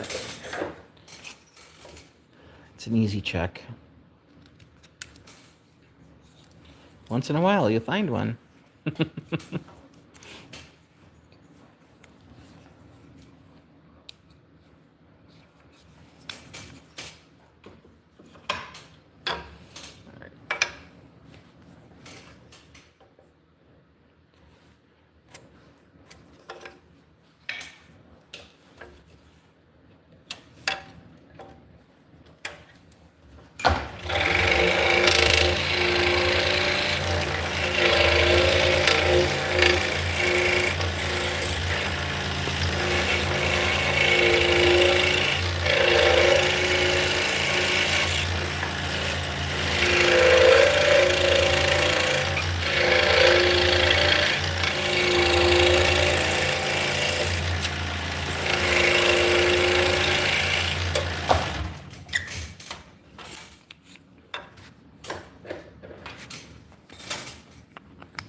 So does anybody have anything exciting going on this weekend?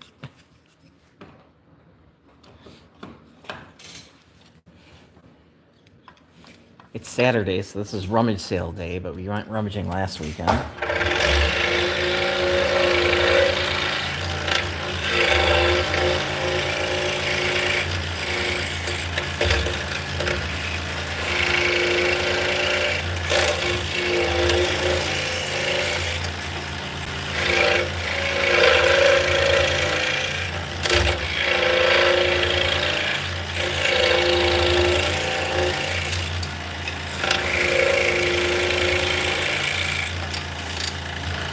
I did get some racking. I got 2 racks. Kind of the thinner metal. Well, spin you around here. Like racks like that. They had 2 of them. They were $10 each. Can't say no to $10 racks.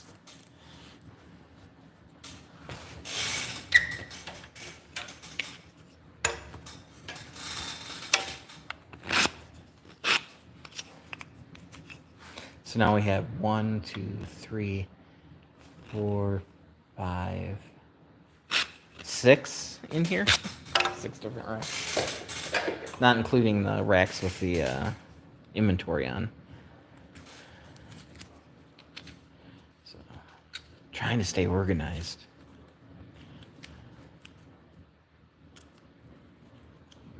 Yeah, it's scary. We moved into this shop in beginning of October. Doesn't feel like we've been here very long, which is good.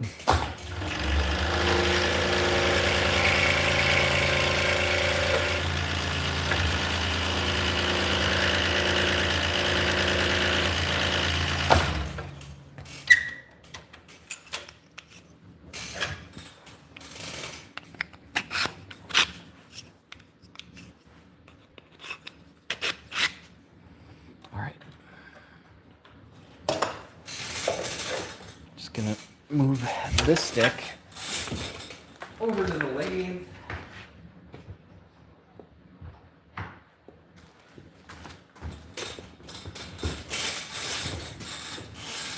And then we got 3 more here. These are the last 3 cutouts. So then everything will be just the inner cuts.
All right.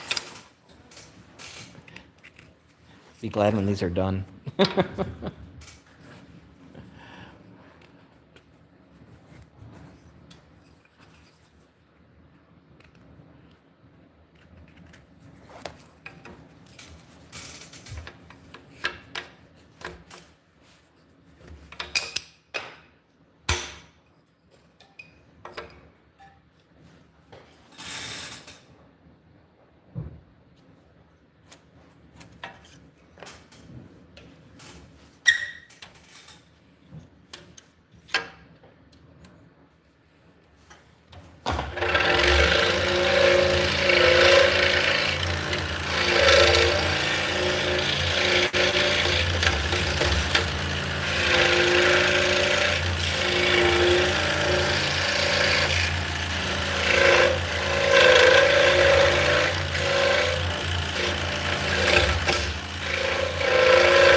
Well, gravity still exists, so that's a good thing.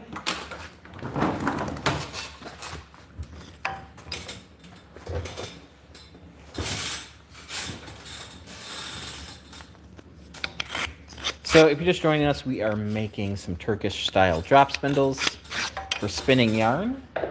We're currently cutting out some cherry. The model, these are called cutouts because they have cutouts.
All right, got one more to go, and then we're done with these.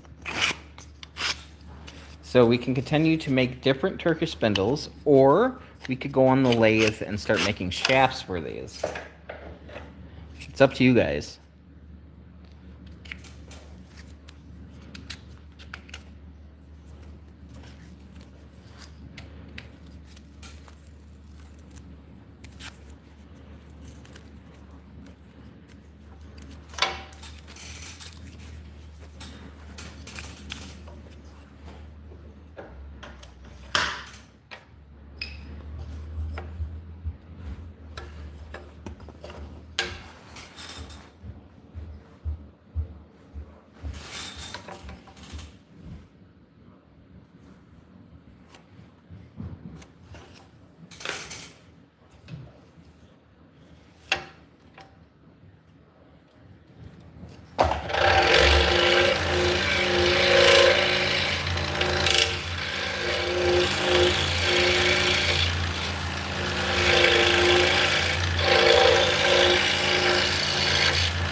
go.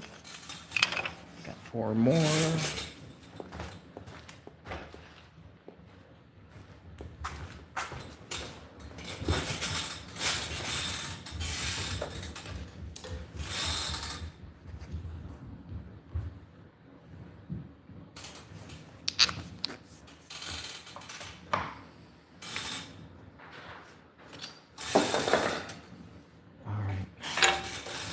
We'll leave a few purple heart.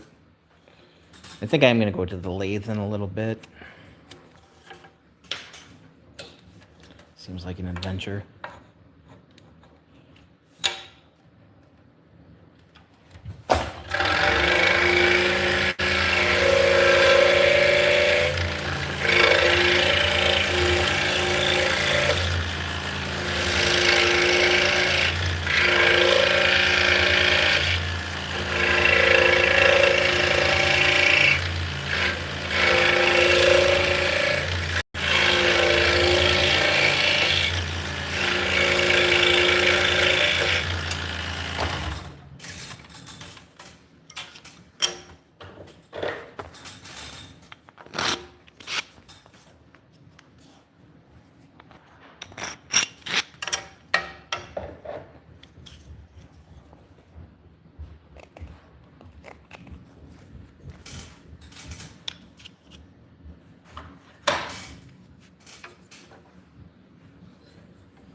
Right.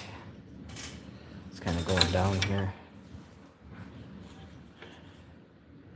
I'm gonna have to start picking through these. I've got a wholesale order that's coming up that needs some full size.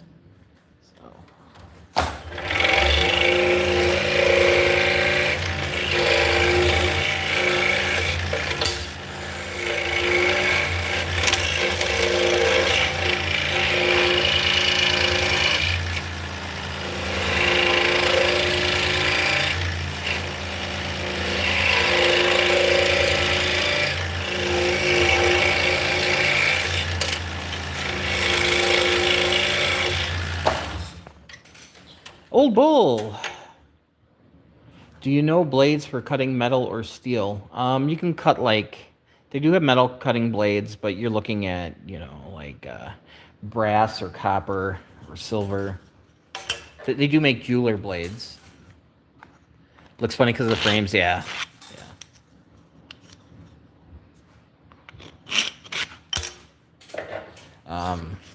Have I cut quarter 20 bolts with the scroll saw? Absolutely. Is that what it's really intended for? Absolutely not. But, if you don't want to go get your hacksaw. People do a lot of coin cutting on these as well. So if you wanted to, make Lincoln smoke a pipe, you could do that.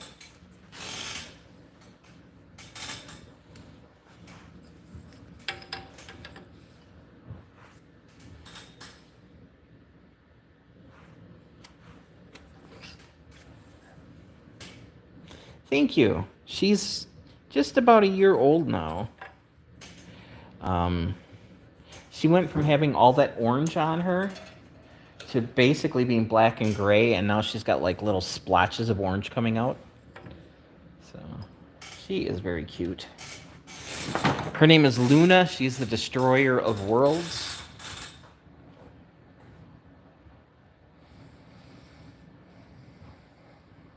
She came with that name.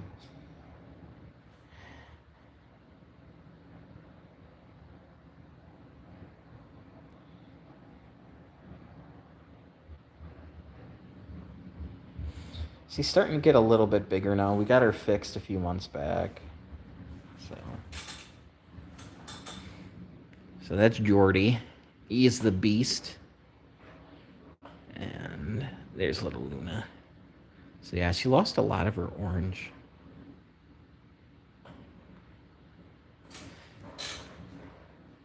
So this guy's a farm cat. His mom got hit by a car when he was little. If you're cutting coins, you need a jeweler's blade for that. Very, very fine blade. So his mom got hit by a car. His brothers and sisters were pretty cool, and they got socialized pretty quick. This guy refused to get socialized at all. He hated everybody and everything about them. So we took him in. We were actually just seeing if it would work, so we were able to foster him for quite a while. But yeah, and she's got speckles on her tummy. Gotta love the cats. Yep.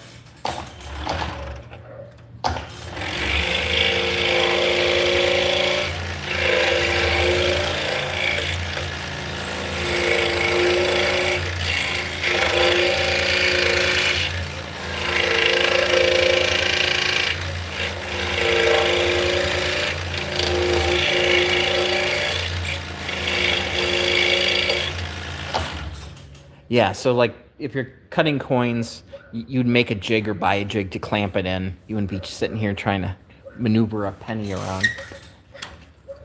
You would definitely clamp it into something else. So I don't know if you can hear the neighbor's dog barking. Now it stopped. Yeah, he's not outside. I think they put him in the garage, and he just barks for a long, long time. Oh, he's never a bad kitty. He was just very feral. I don't blame him.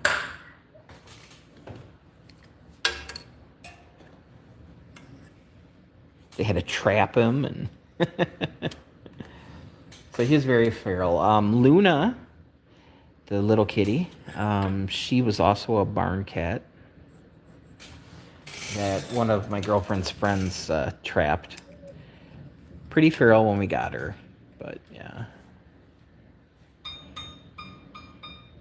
You've heard that orange tabby cats are always male. The majority are.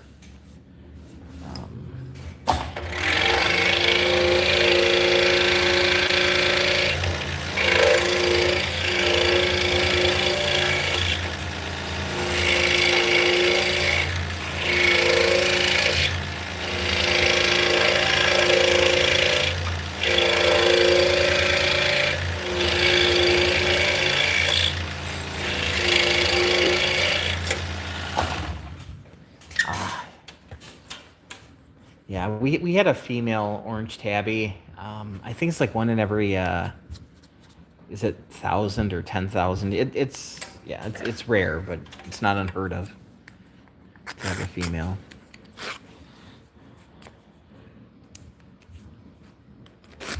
But yeah, if you're betting dollars to donuts.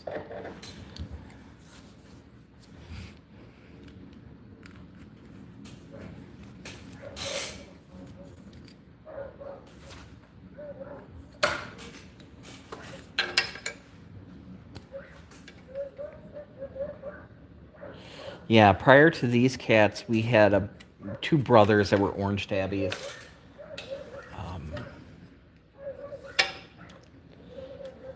And when they passed, we're like, oh, we're taking a break from cats. Yeah. We need some time. But then the house got really, really quiet.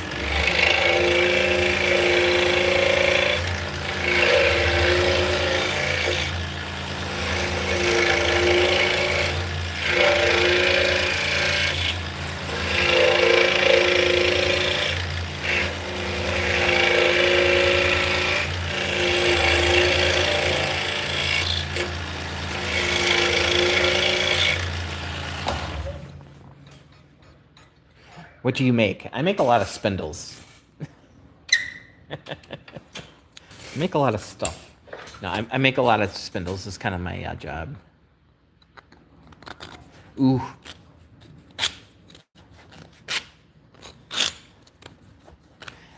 Ouch. So yeah, I make a lot of fiber tools and spindles. This channel here, I tend to make more decorative stuff.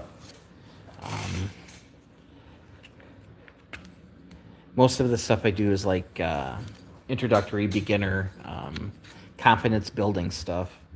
Things you can make that are pretty easy. But yeah, right now it's just, the live streams are just making spindles because I need to get them made.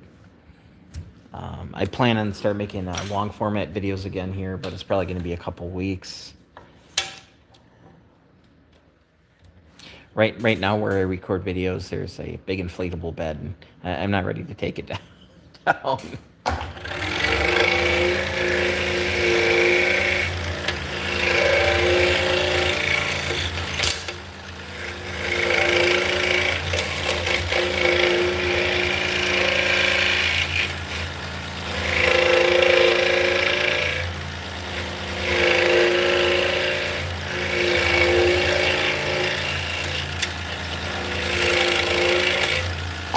Naps are important.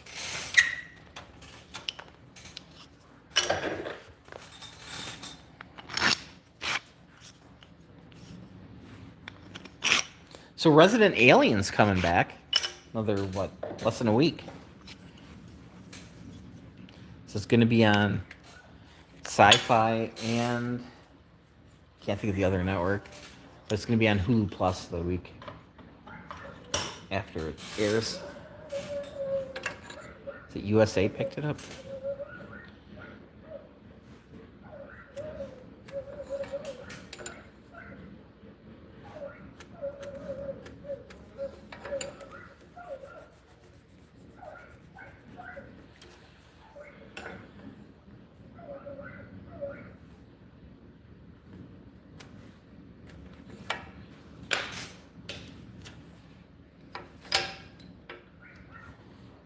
I don't know. I don't know how they can just lock the dog in the garage and let it bark. They're home. They do this every day.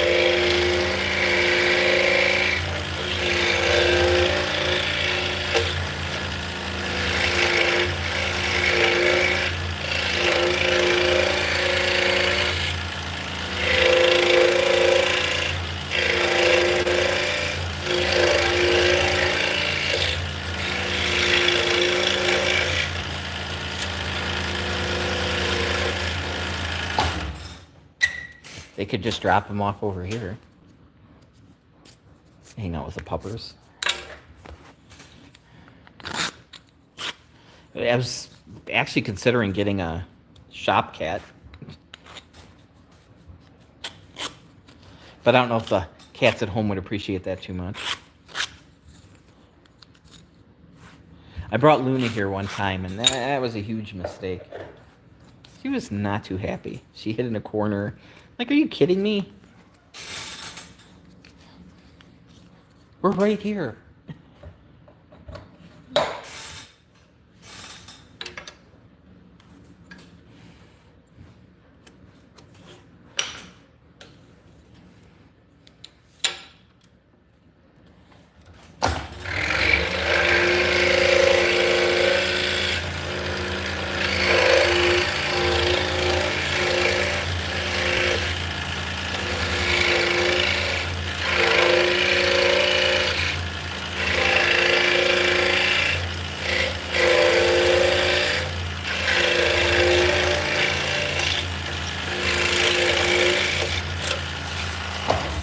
Hello, how's it going?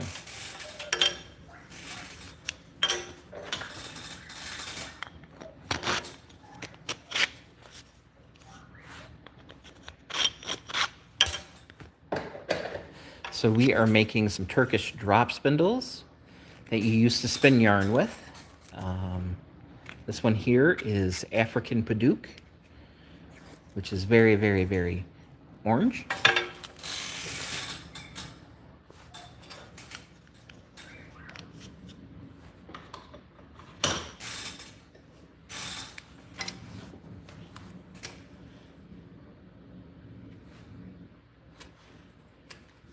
So we are doing production work today.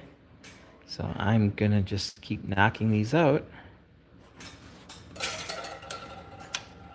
I do plan on going on the lathe in a little bit, but I have to find some canary wood and some yellow heart.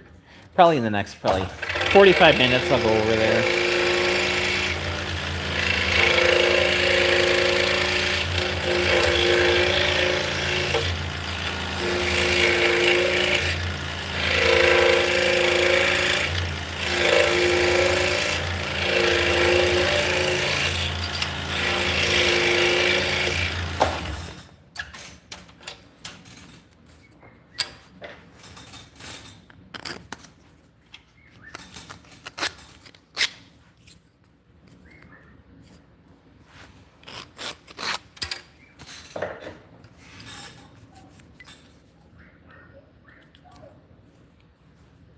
So I make these in 3 different sizes. This is the mini. Then there's a medium and a large.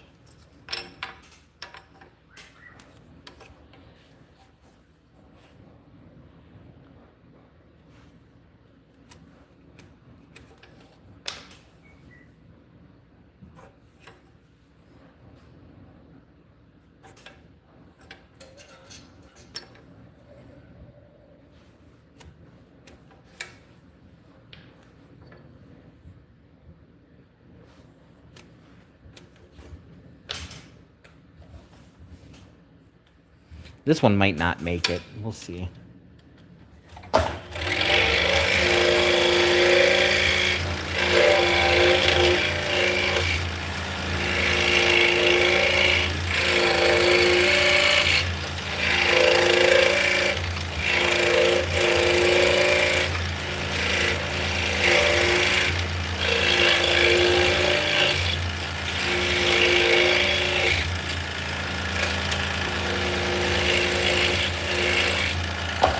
So this one, the hole is a little off center. See if I can ream it into shape. If not, we're gonna have to throw it away.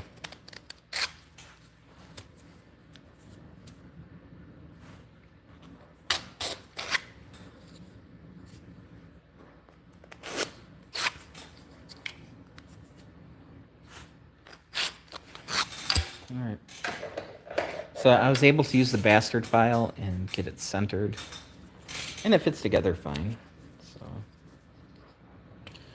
we're okay.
Alright. So I did find some more Padook, and then I need to cut out this Canary in yellow heart.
So we're also building inventory for a couple shows that are coming up.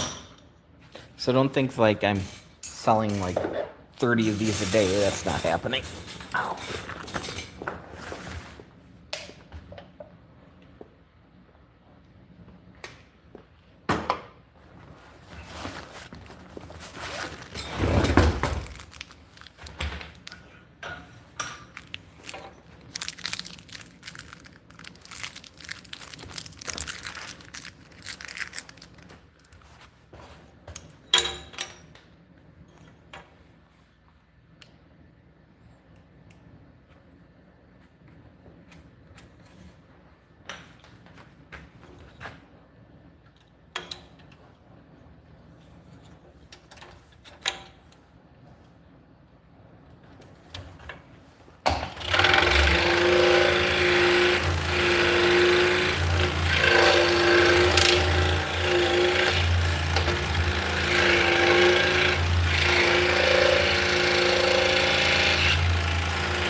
Come on.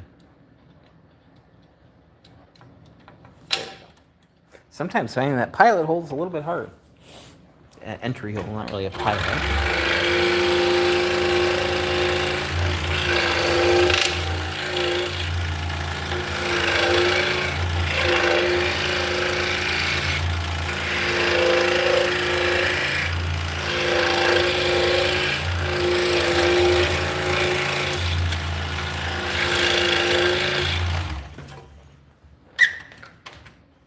So I could drill a larger hole, but I usually keep a small drill bit on there because of the minis.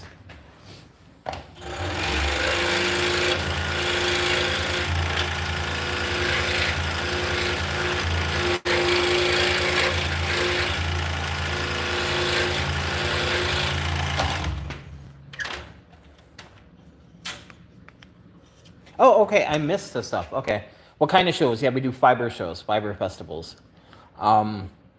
We do Wisconsin Sheep and Wool. We do SAF, which is in Asheville, North Carolina. We do North Carolina Fiber Fest in Raleigh. We do the DFW show, the Dallas Fort Worth show in Texas. We're doing we did Shepherd's Harvest in Minnesota. So.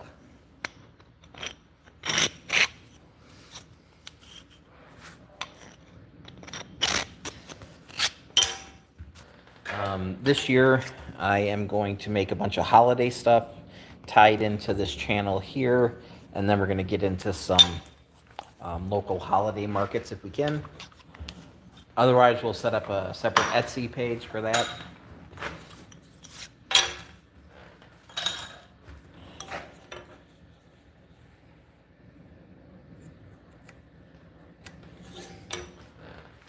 But right now we're trying to build up inventory, and we got some wholesale orders going on.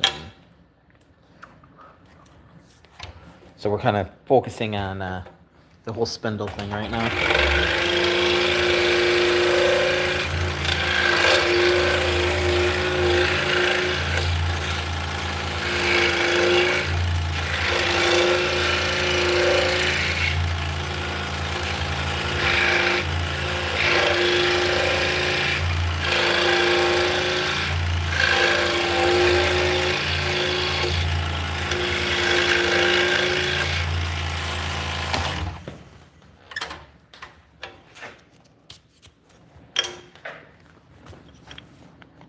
Yep, so my business name for this is Snyder Spindles.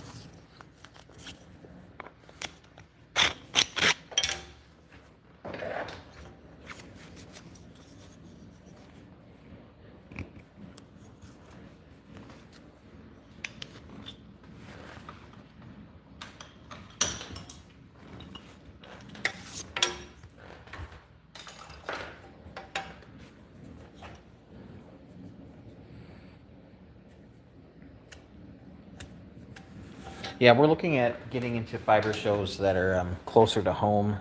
Even though you might not generate enough money, your expenses are a lot less. Shepherd Harvest in Minnesota, we're in Wisconsin, so a show in Minnesota was great. And then they had on-site camping, so, you know, throw up a tent for $25 a night.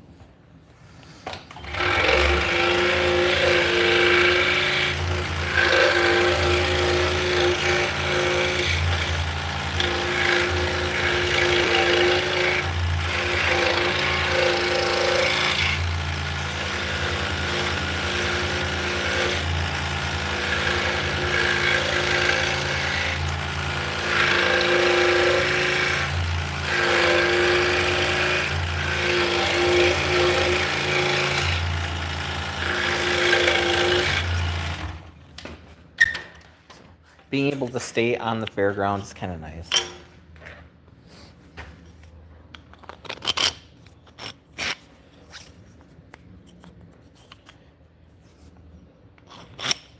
You can roll out of bed and just go to work.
These are Canary wood.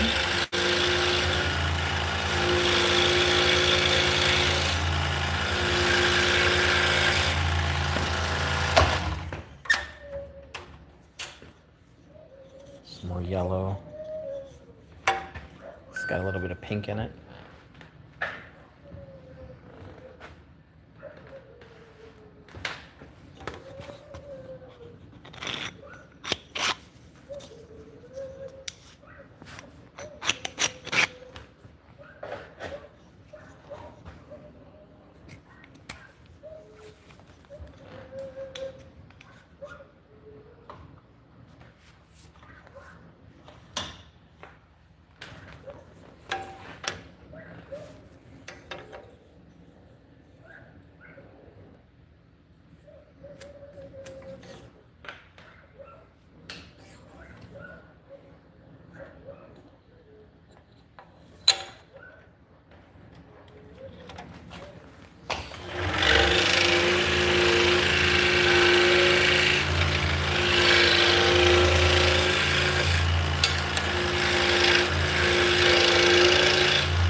Hello. How are we doing today? Beautiful day to be alive.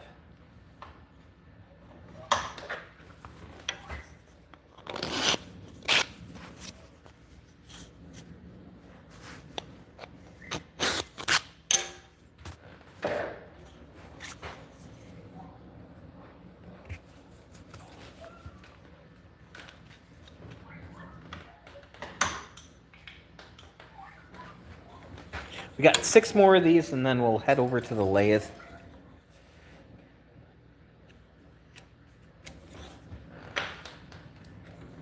I mean, I got way more than 6 to cut out, but I think I'm going to stop after 6. Then we'll have the ones I need for the wholesale order.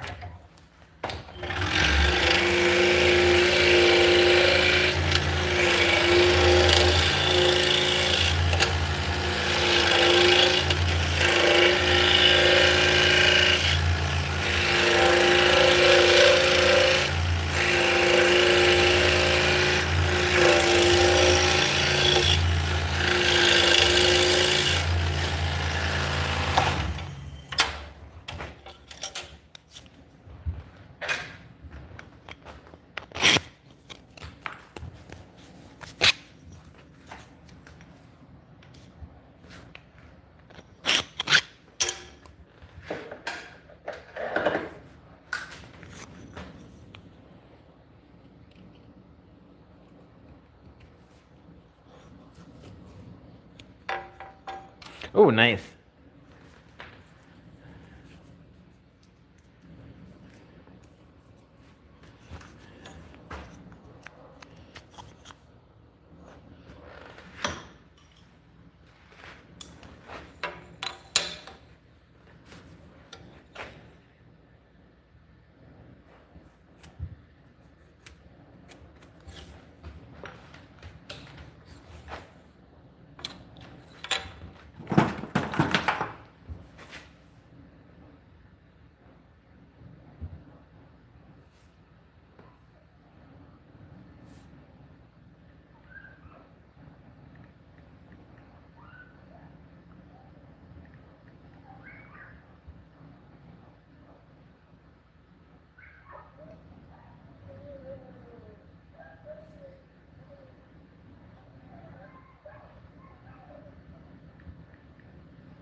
You know, I've spun Kivet, which is the, undercoat of a musk ox.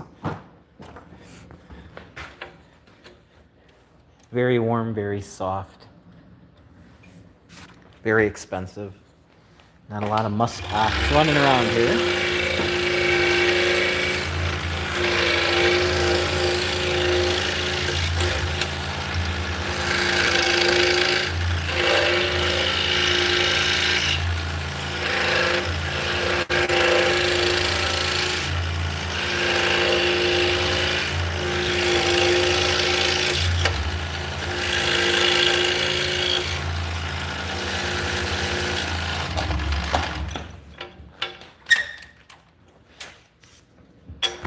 Yeah, I'm a big spinner. I like spinning yarn.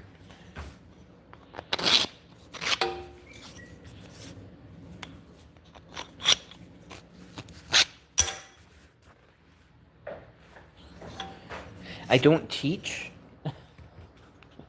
because, yeah, I'm very introverted. Very neurodivergent. People scare me.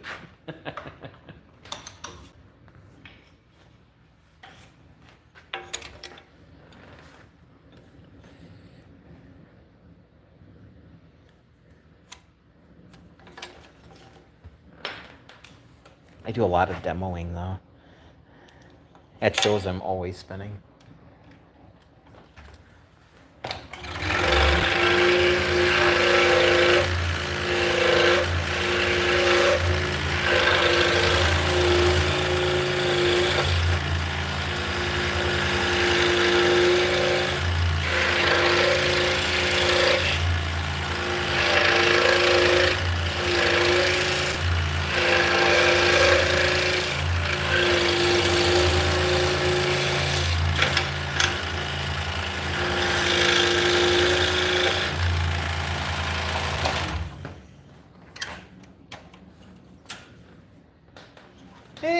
how's it going? Welcome in. I got 3 more to go, and then we're going to go set up on the lathe. I might go run and talk to a man about a horse. And we'll get turning some shafts for these. 3 more.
Yeah, spinning yarn, once you get the hang of it, it's just zen.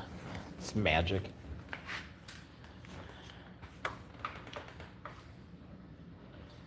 Just got to get over the initial hump. Once your hands start realizing how to draft, then the world's your oyster.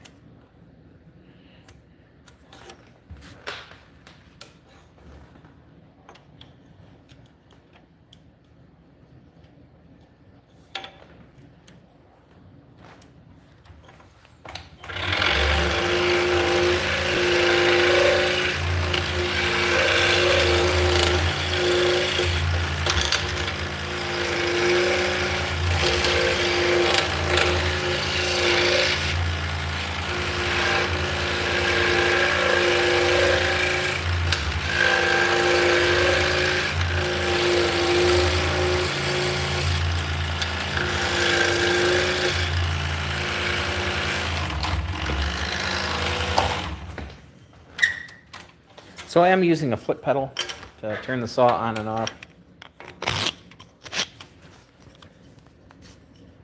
So I'm using a latching switch, so you step on it once, it turns it on. Then you can take your foot off, and when you step on it again, it shuts it off. Next to that, I also have a dead man switch, which I use for my drill press. So drill press on, drill press off.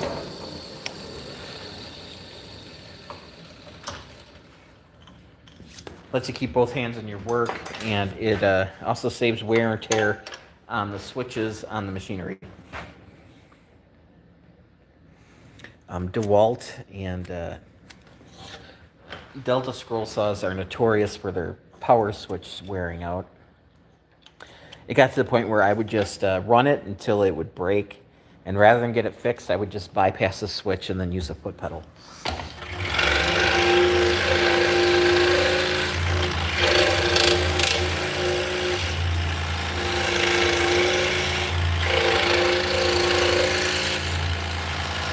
I'll be right back.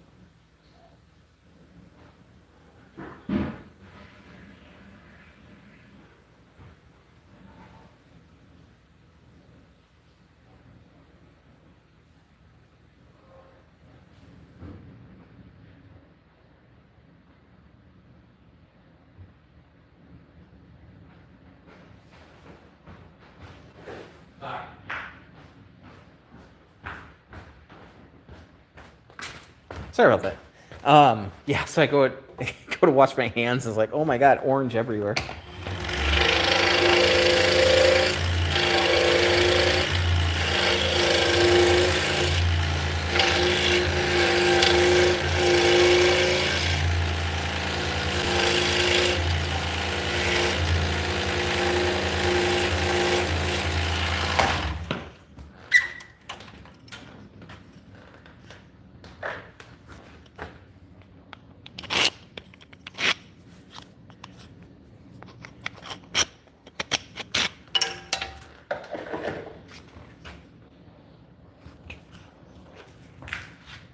All right, we're going to move over to the lathe.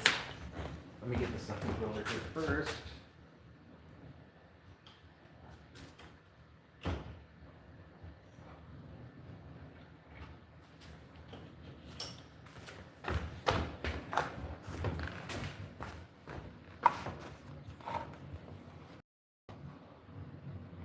And then once I'm set up, I'll bring the camera over.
Sorry guys, time to come over to the lathe.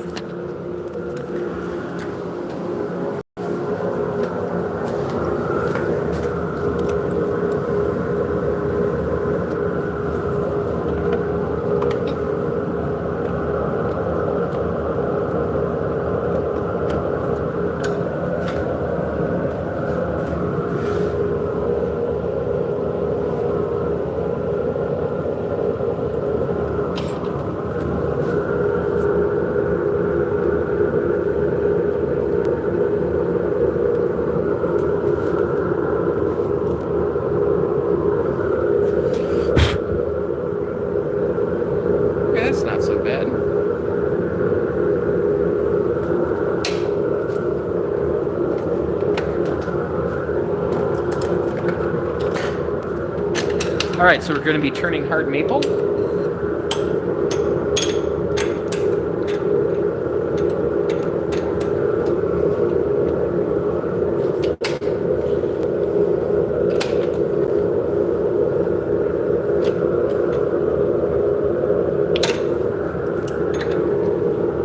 All right, this is when the magic happens.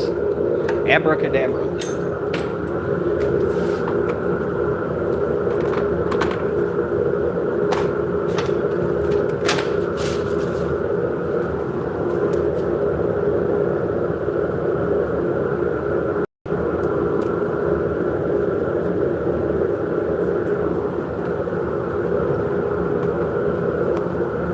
So I just put some reference lines on here.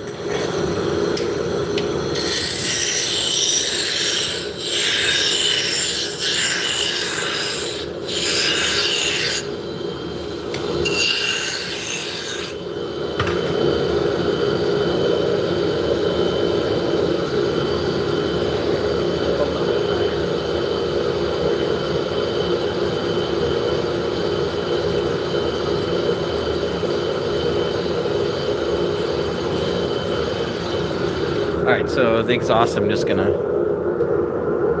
pitch up a little bit more. And I think that's good.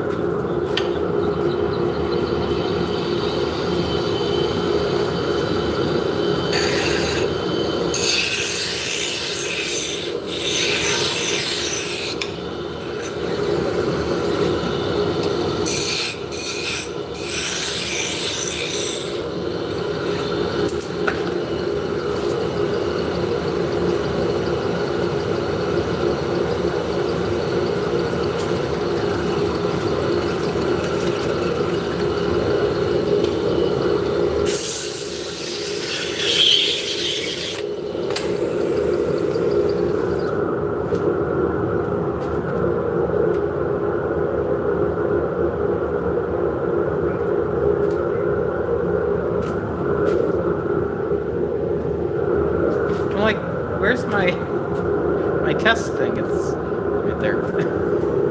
Take, damn it.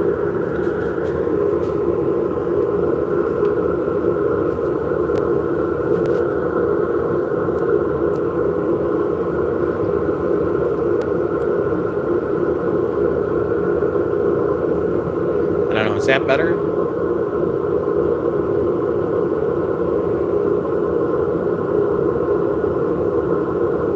Come on. Yeah. Guess we'll go with that for now.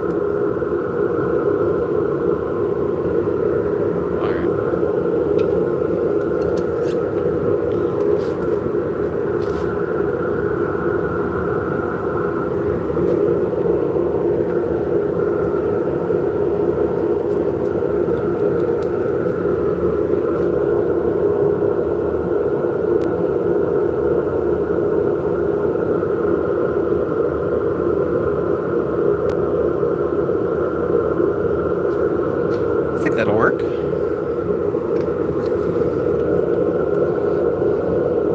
So this is a story stick. It has the dimensions on it, and I'm just transferring it over.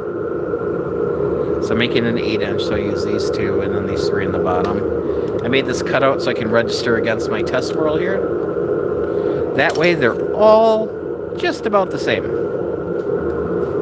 Thank you so much for the like. Alright, so I'm going to use a beading tool, which basically is just a V-shaped scraper.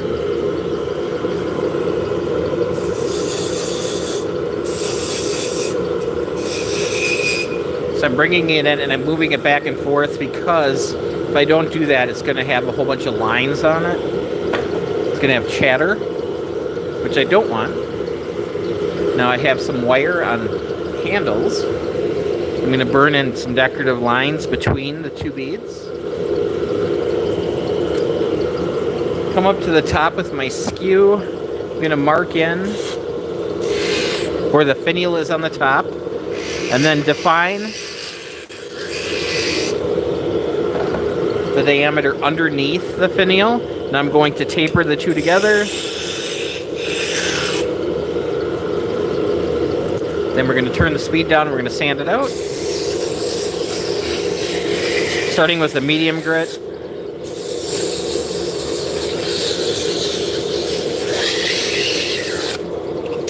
Going to a fine grit.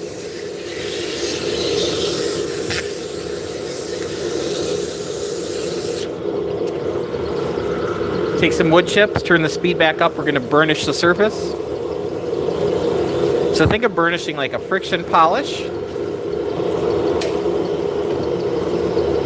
Add some wax.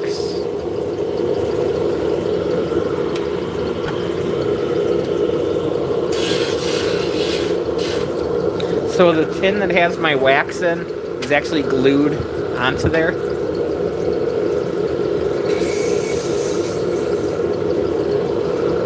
So, the wonders of hot glue, I tell you. Once you turn 50, you start saying, hey, hot glue is pretty awesome. You get a gun and everything.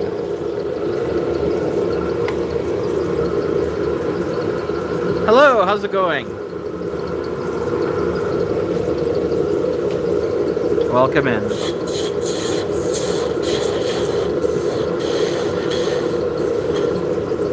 Is it Werner or Werner? There's an 8-inch shaft. So here's one of the Yellow Heart full-size gliders we made. So that is ready for sanding and balancing. Nice.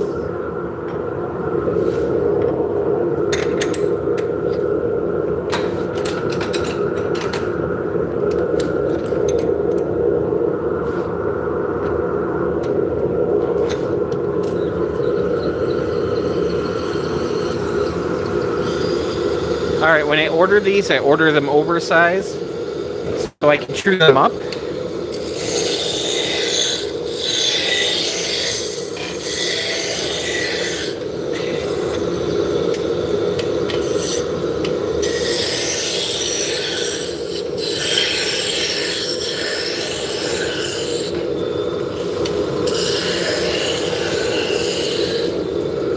So I was using my roughing gouge.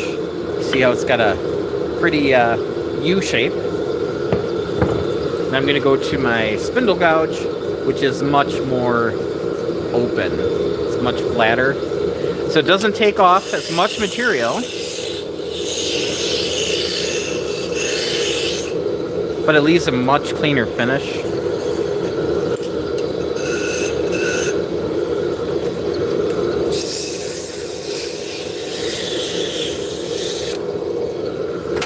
So now I'm going to shut the lathe off to put it on my test whirl. Then when I do that, I pull it back while it's still running. It's clamped in my 4-jaw chuck. So pull back. Right now it's spinning at 3,629 RPMs, and it looks like it's standing still. So we know it's nice and straight. It's so straight it doesn't understand absolutely fabulous one bit. Alright, so we're transferring our lines over.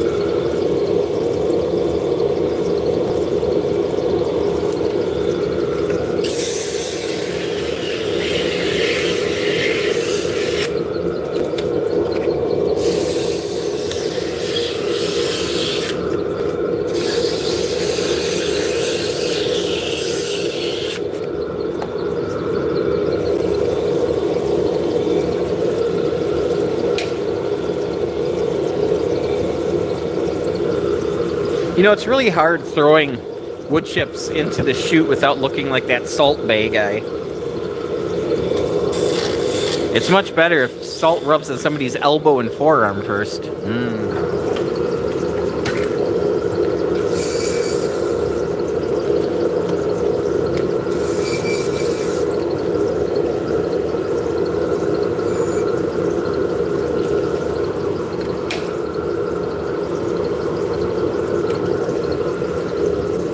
Then come in with the skew. We're going to cut it off to a point.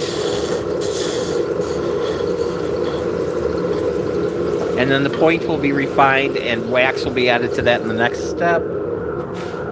Hey V, how's it going? Oh, I missed somebody else. Hello, Cyrillic person. How you doing? Sorry guys, I only speak English. So that one's yellow heart.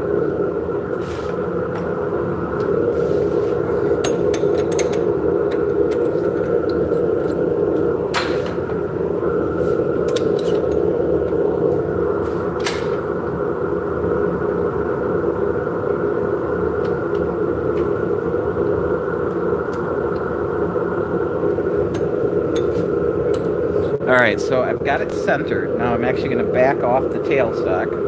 I'm going to start it up and then I'm going to insert it. So we're going to let it run. See, it's got a little bit of wobble to it. While it's running, we're going to put in that center pin. So now,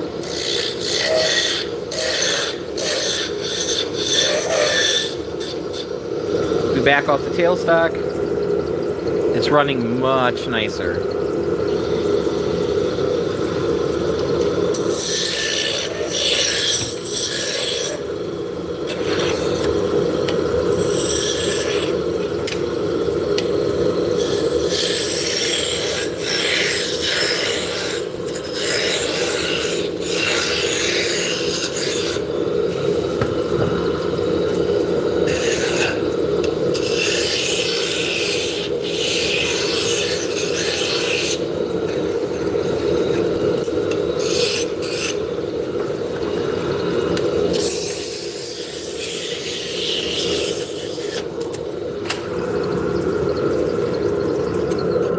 Got a hair bit of vibration on the top.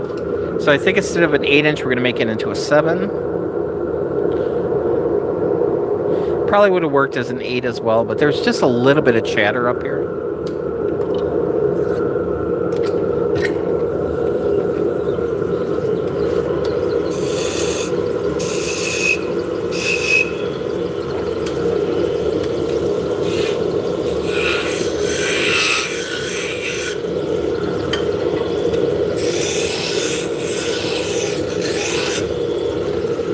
So as far as this diameter shaft goes, I make one that's 4¼ inches, one that's 6 inches, one that's 7 inches, and one that's 8 inches.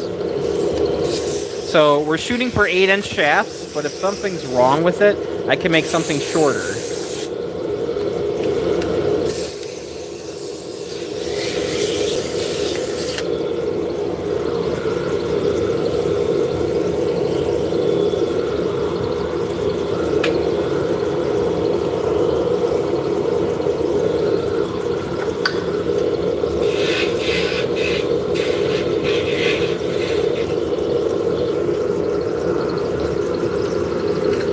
Now it's running nice and true.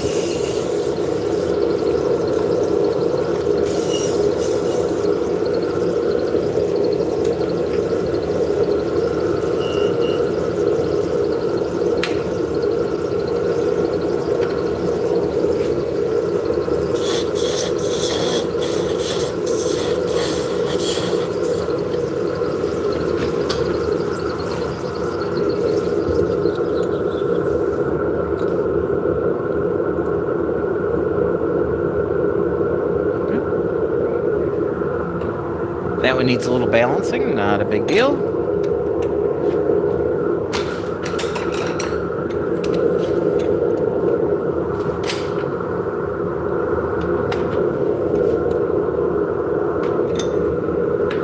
So this is hard maple.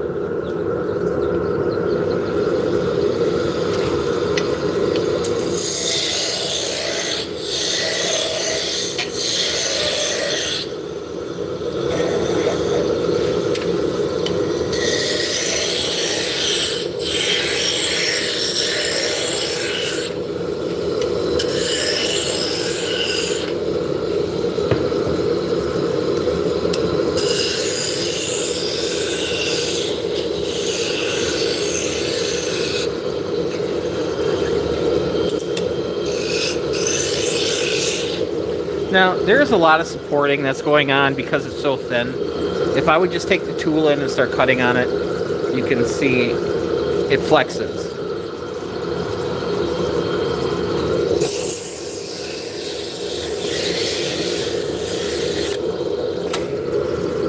So if this was a large piece, you could, put a steady rest on it, basically clamp it over here to add extra support, but for this application, I just support it with my hands.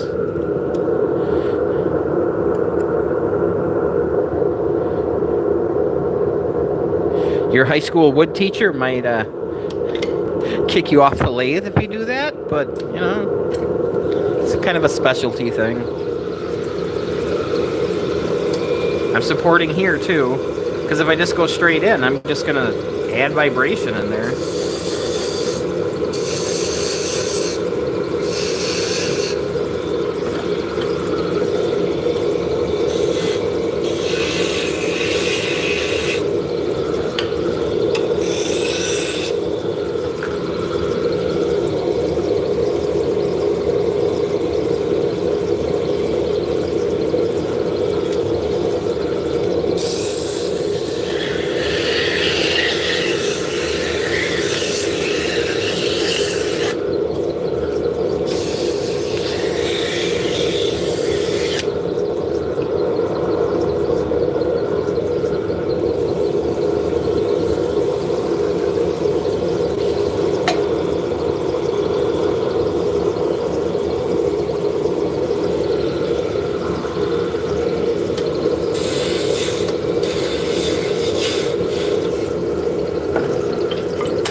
That gets sanded out for the next step.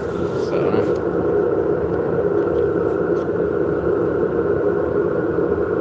beauty.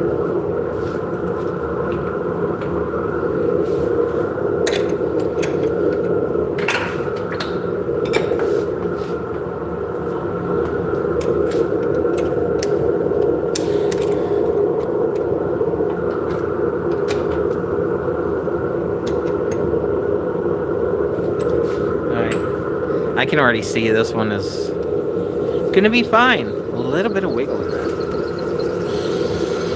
So for many, many, many, many years, I started out with square stock, where I would buy a 8/4 inch thick piece of wood and cut it into squares.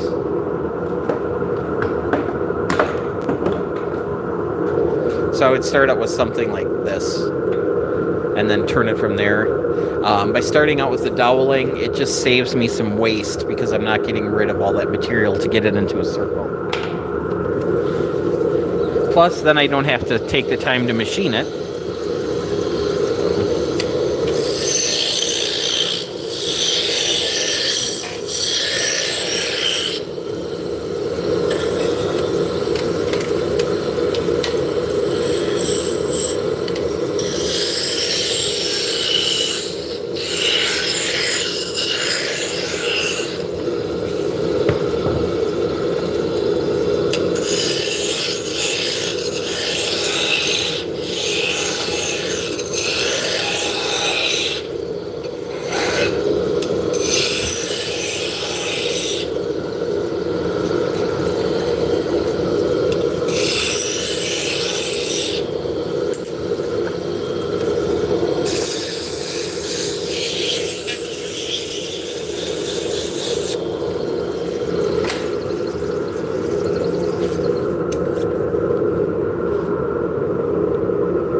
Alright, can you guys do me a favor and just double tap on the screen? See if we can get some more people in here.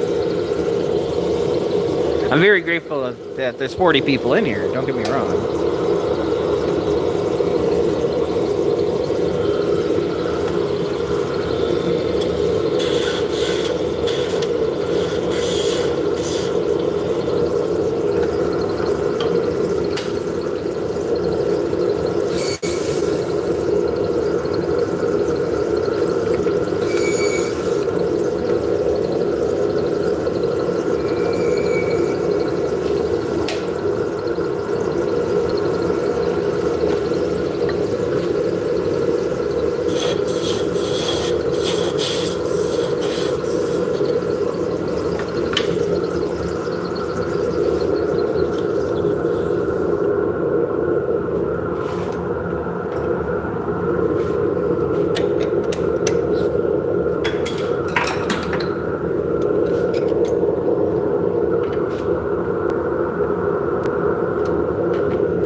A 7-inch out of this one just because it's not long enough to make an 8-inch. I'd have to turn it back on. I got plenty of spindles that need them.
Cafe. Hi, how's it going? Welcome in.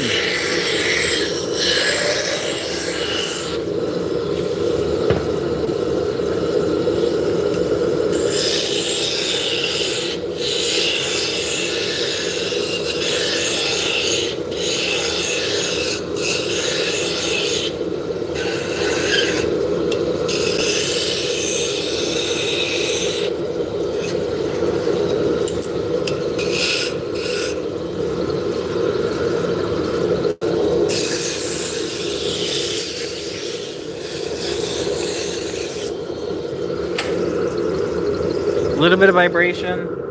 Let's make a 7-inch out of it.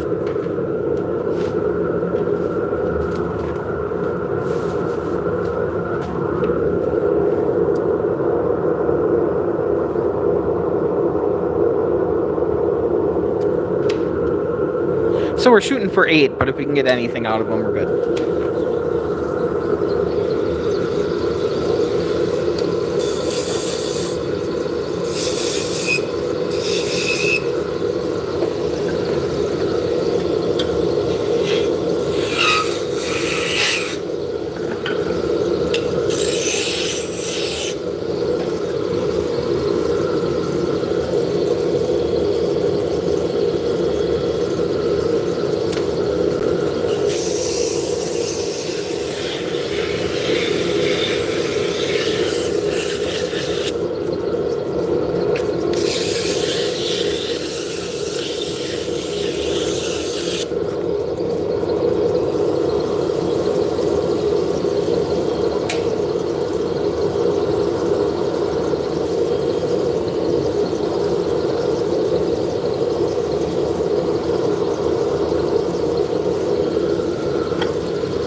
So as far as my lathe goes, it's a Laguna Revo 1216. So it's their Midi size lathe. So it's not a big lathe, it's not a little lathe. You know, I could turn a 12-inch bowl and 16-inch across. I don't make anything over 12, so this prevents me from having to make baseball bats and pool cues and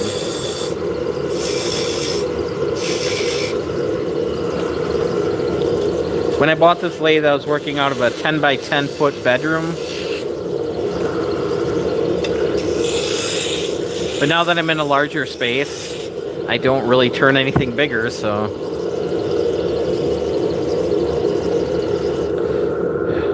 My wire just broke.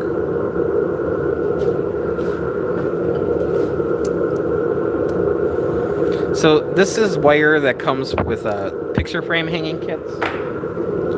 So it's like 10 ply, so I take 2 of the plies off, and then I ply them together to make the thickness I want. A lot of people use guitar strings. Not an issue with that. I just got a lot of this wire. So I have little handles for it. So it'll be able to break like 1 or 2 times more.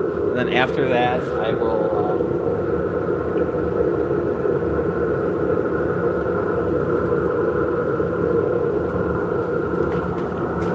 grab a new piece that I already have staged, where it's like, what, 3 feet long.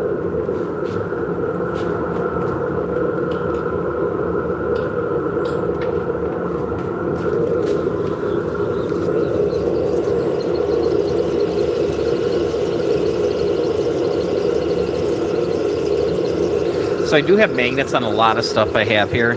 So now that I'm done, I can just set this on the lathe. That way it's always there. Same with my wrenches that I use as calipers. Same with my pencil. My pencil lives on the tailstock.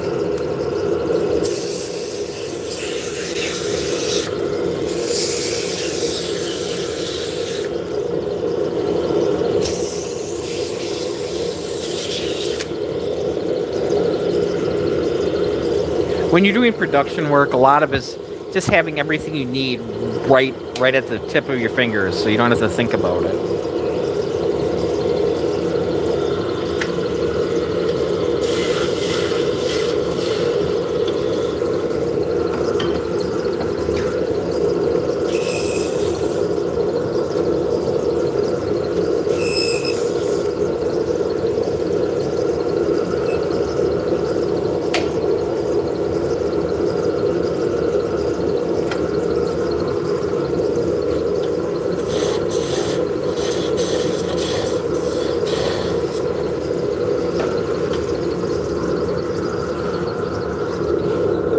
This one's Canary wood.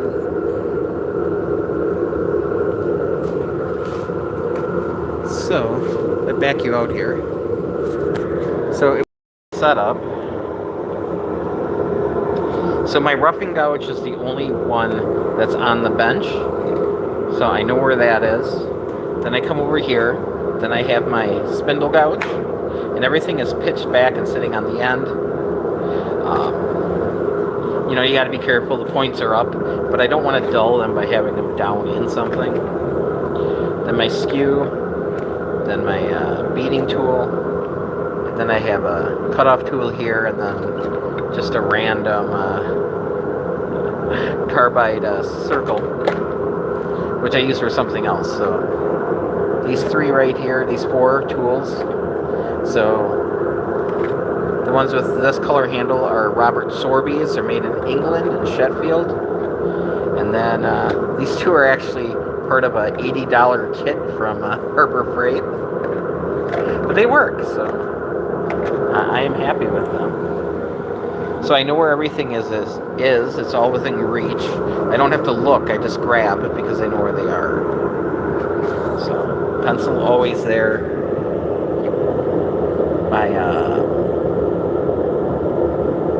My whirl, my test whirl is always there. I have 1 wrench there and 1 wrench there.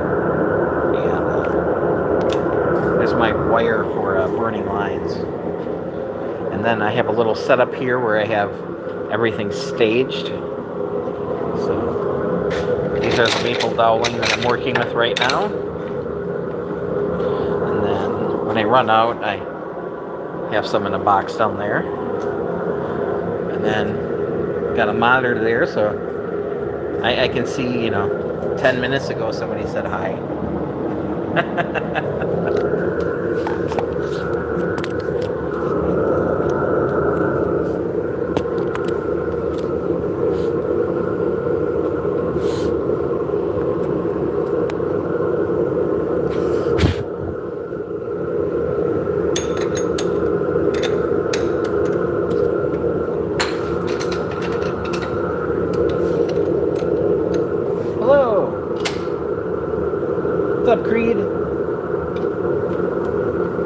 Fortunately, I only speak English.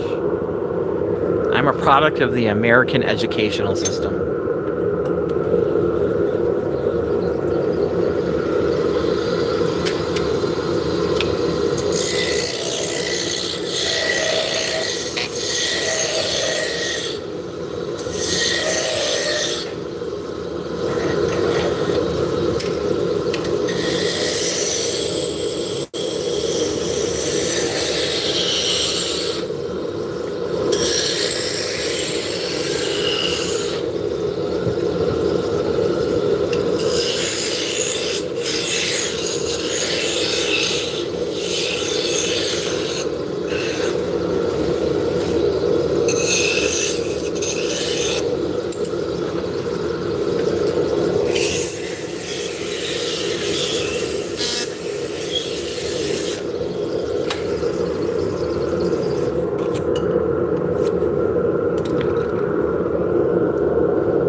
Oh, I'm gonna sneeze.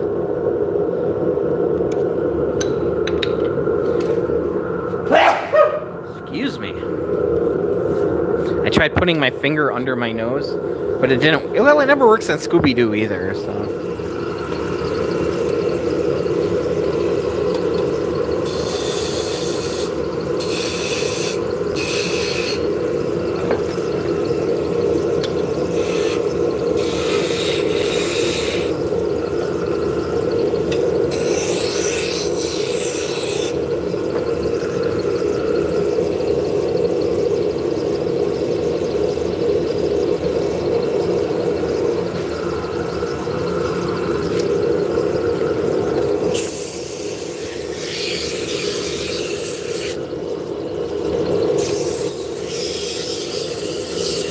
Alright guys, I think we're going to finish up this one and then call it a stream.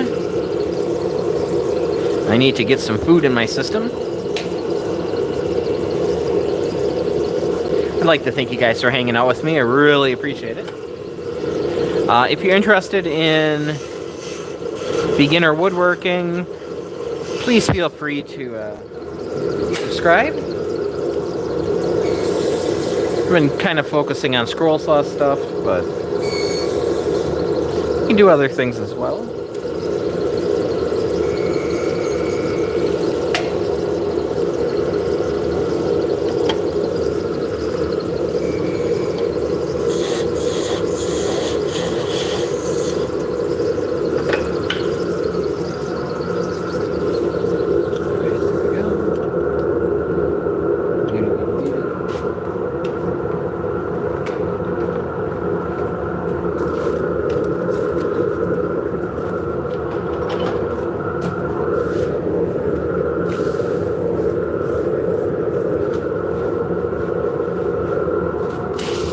So we didn't make too much of a mess.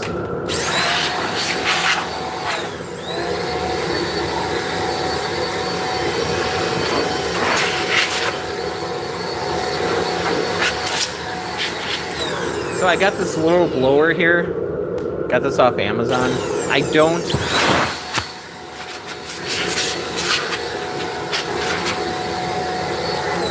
have a big compressor.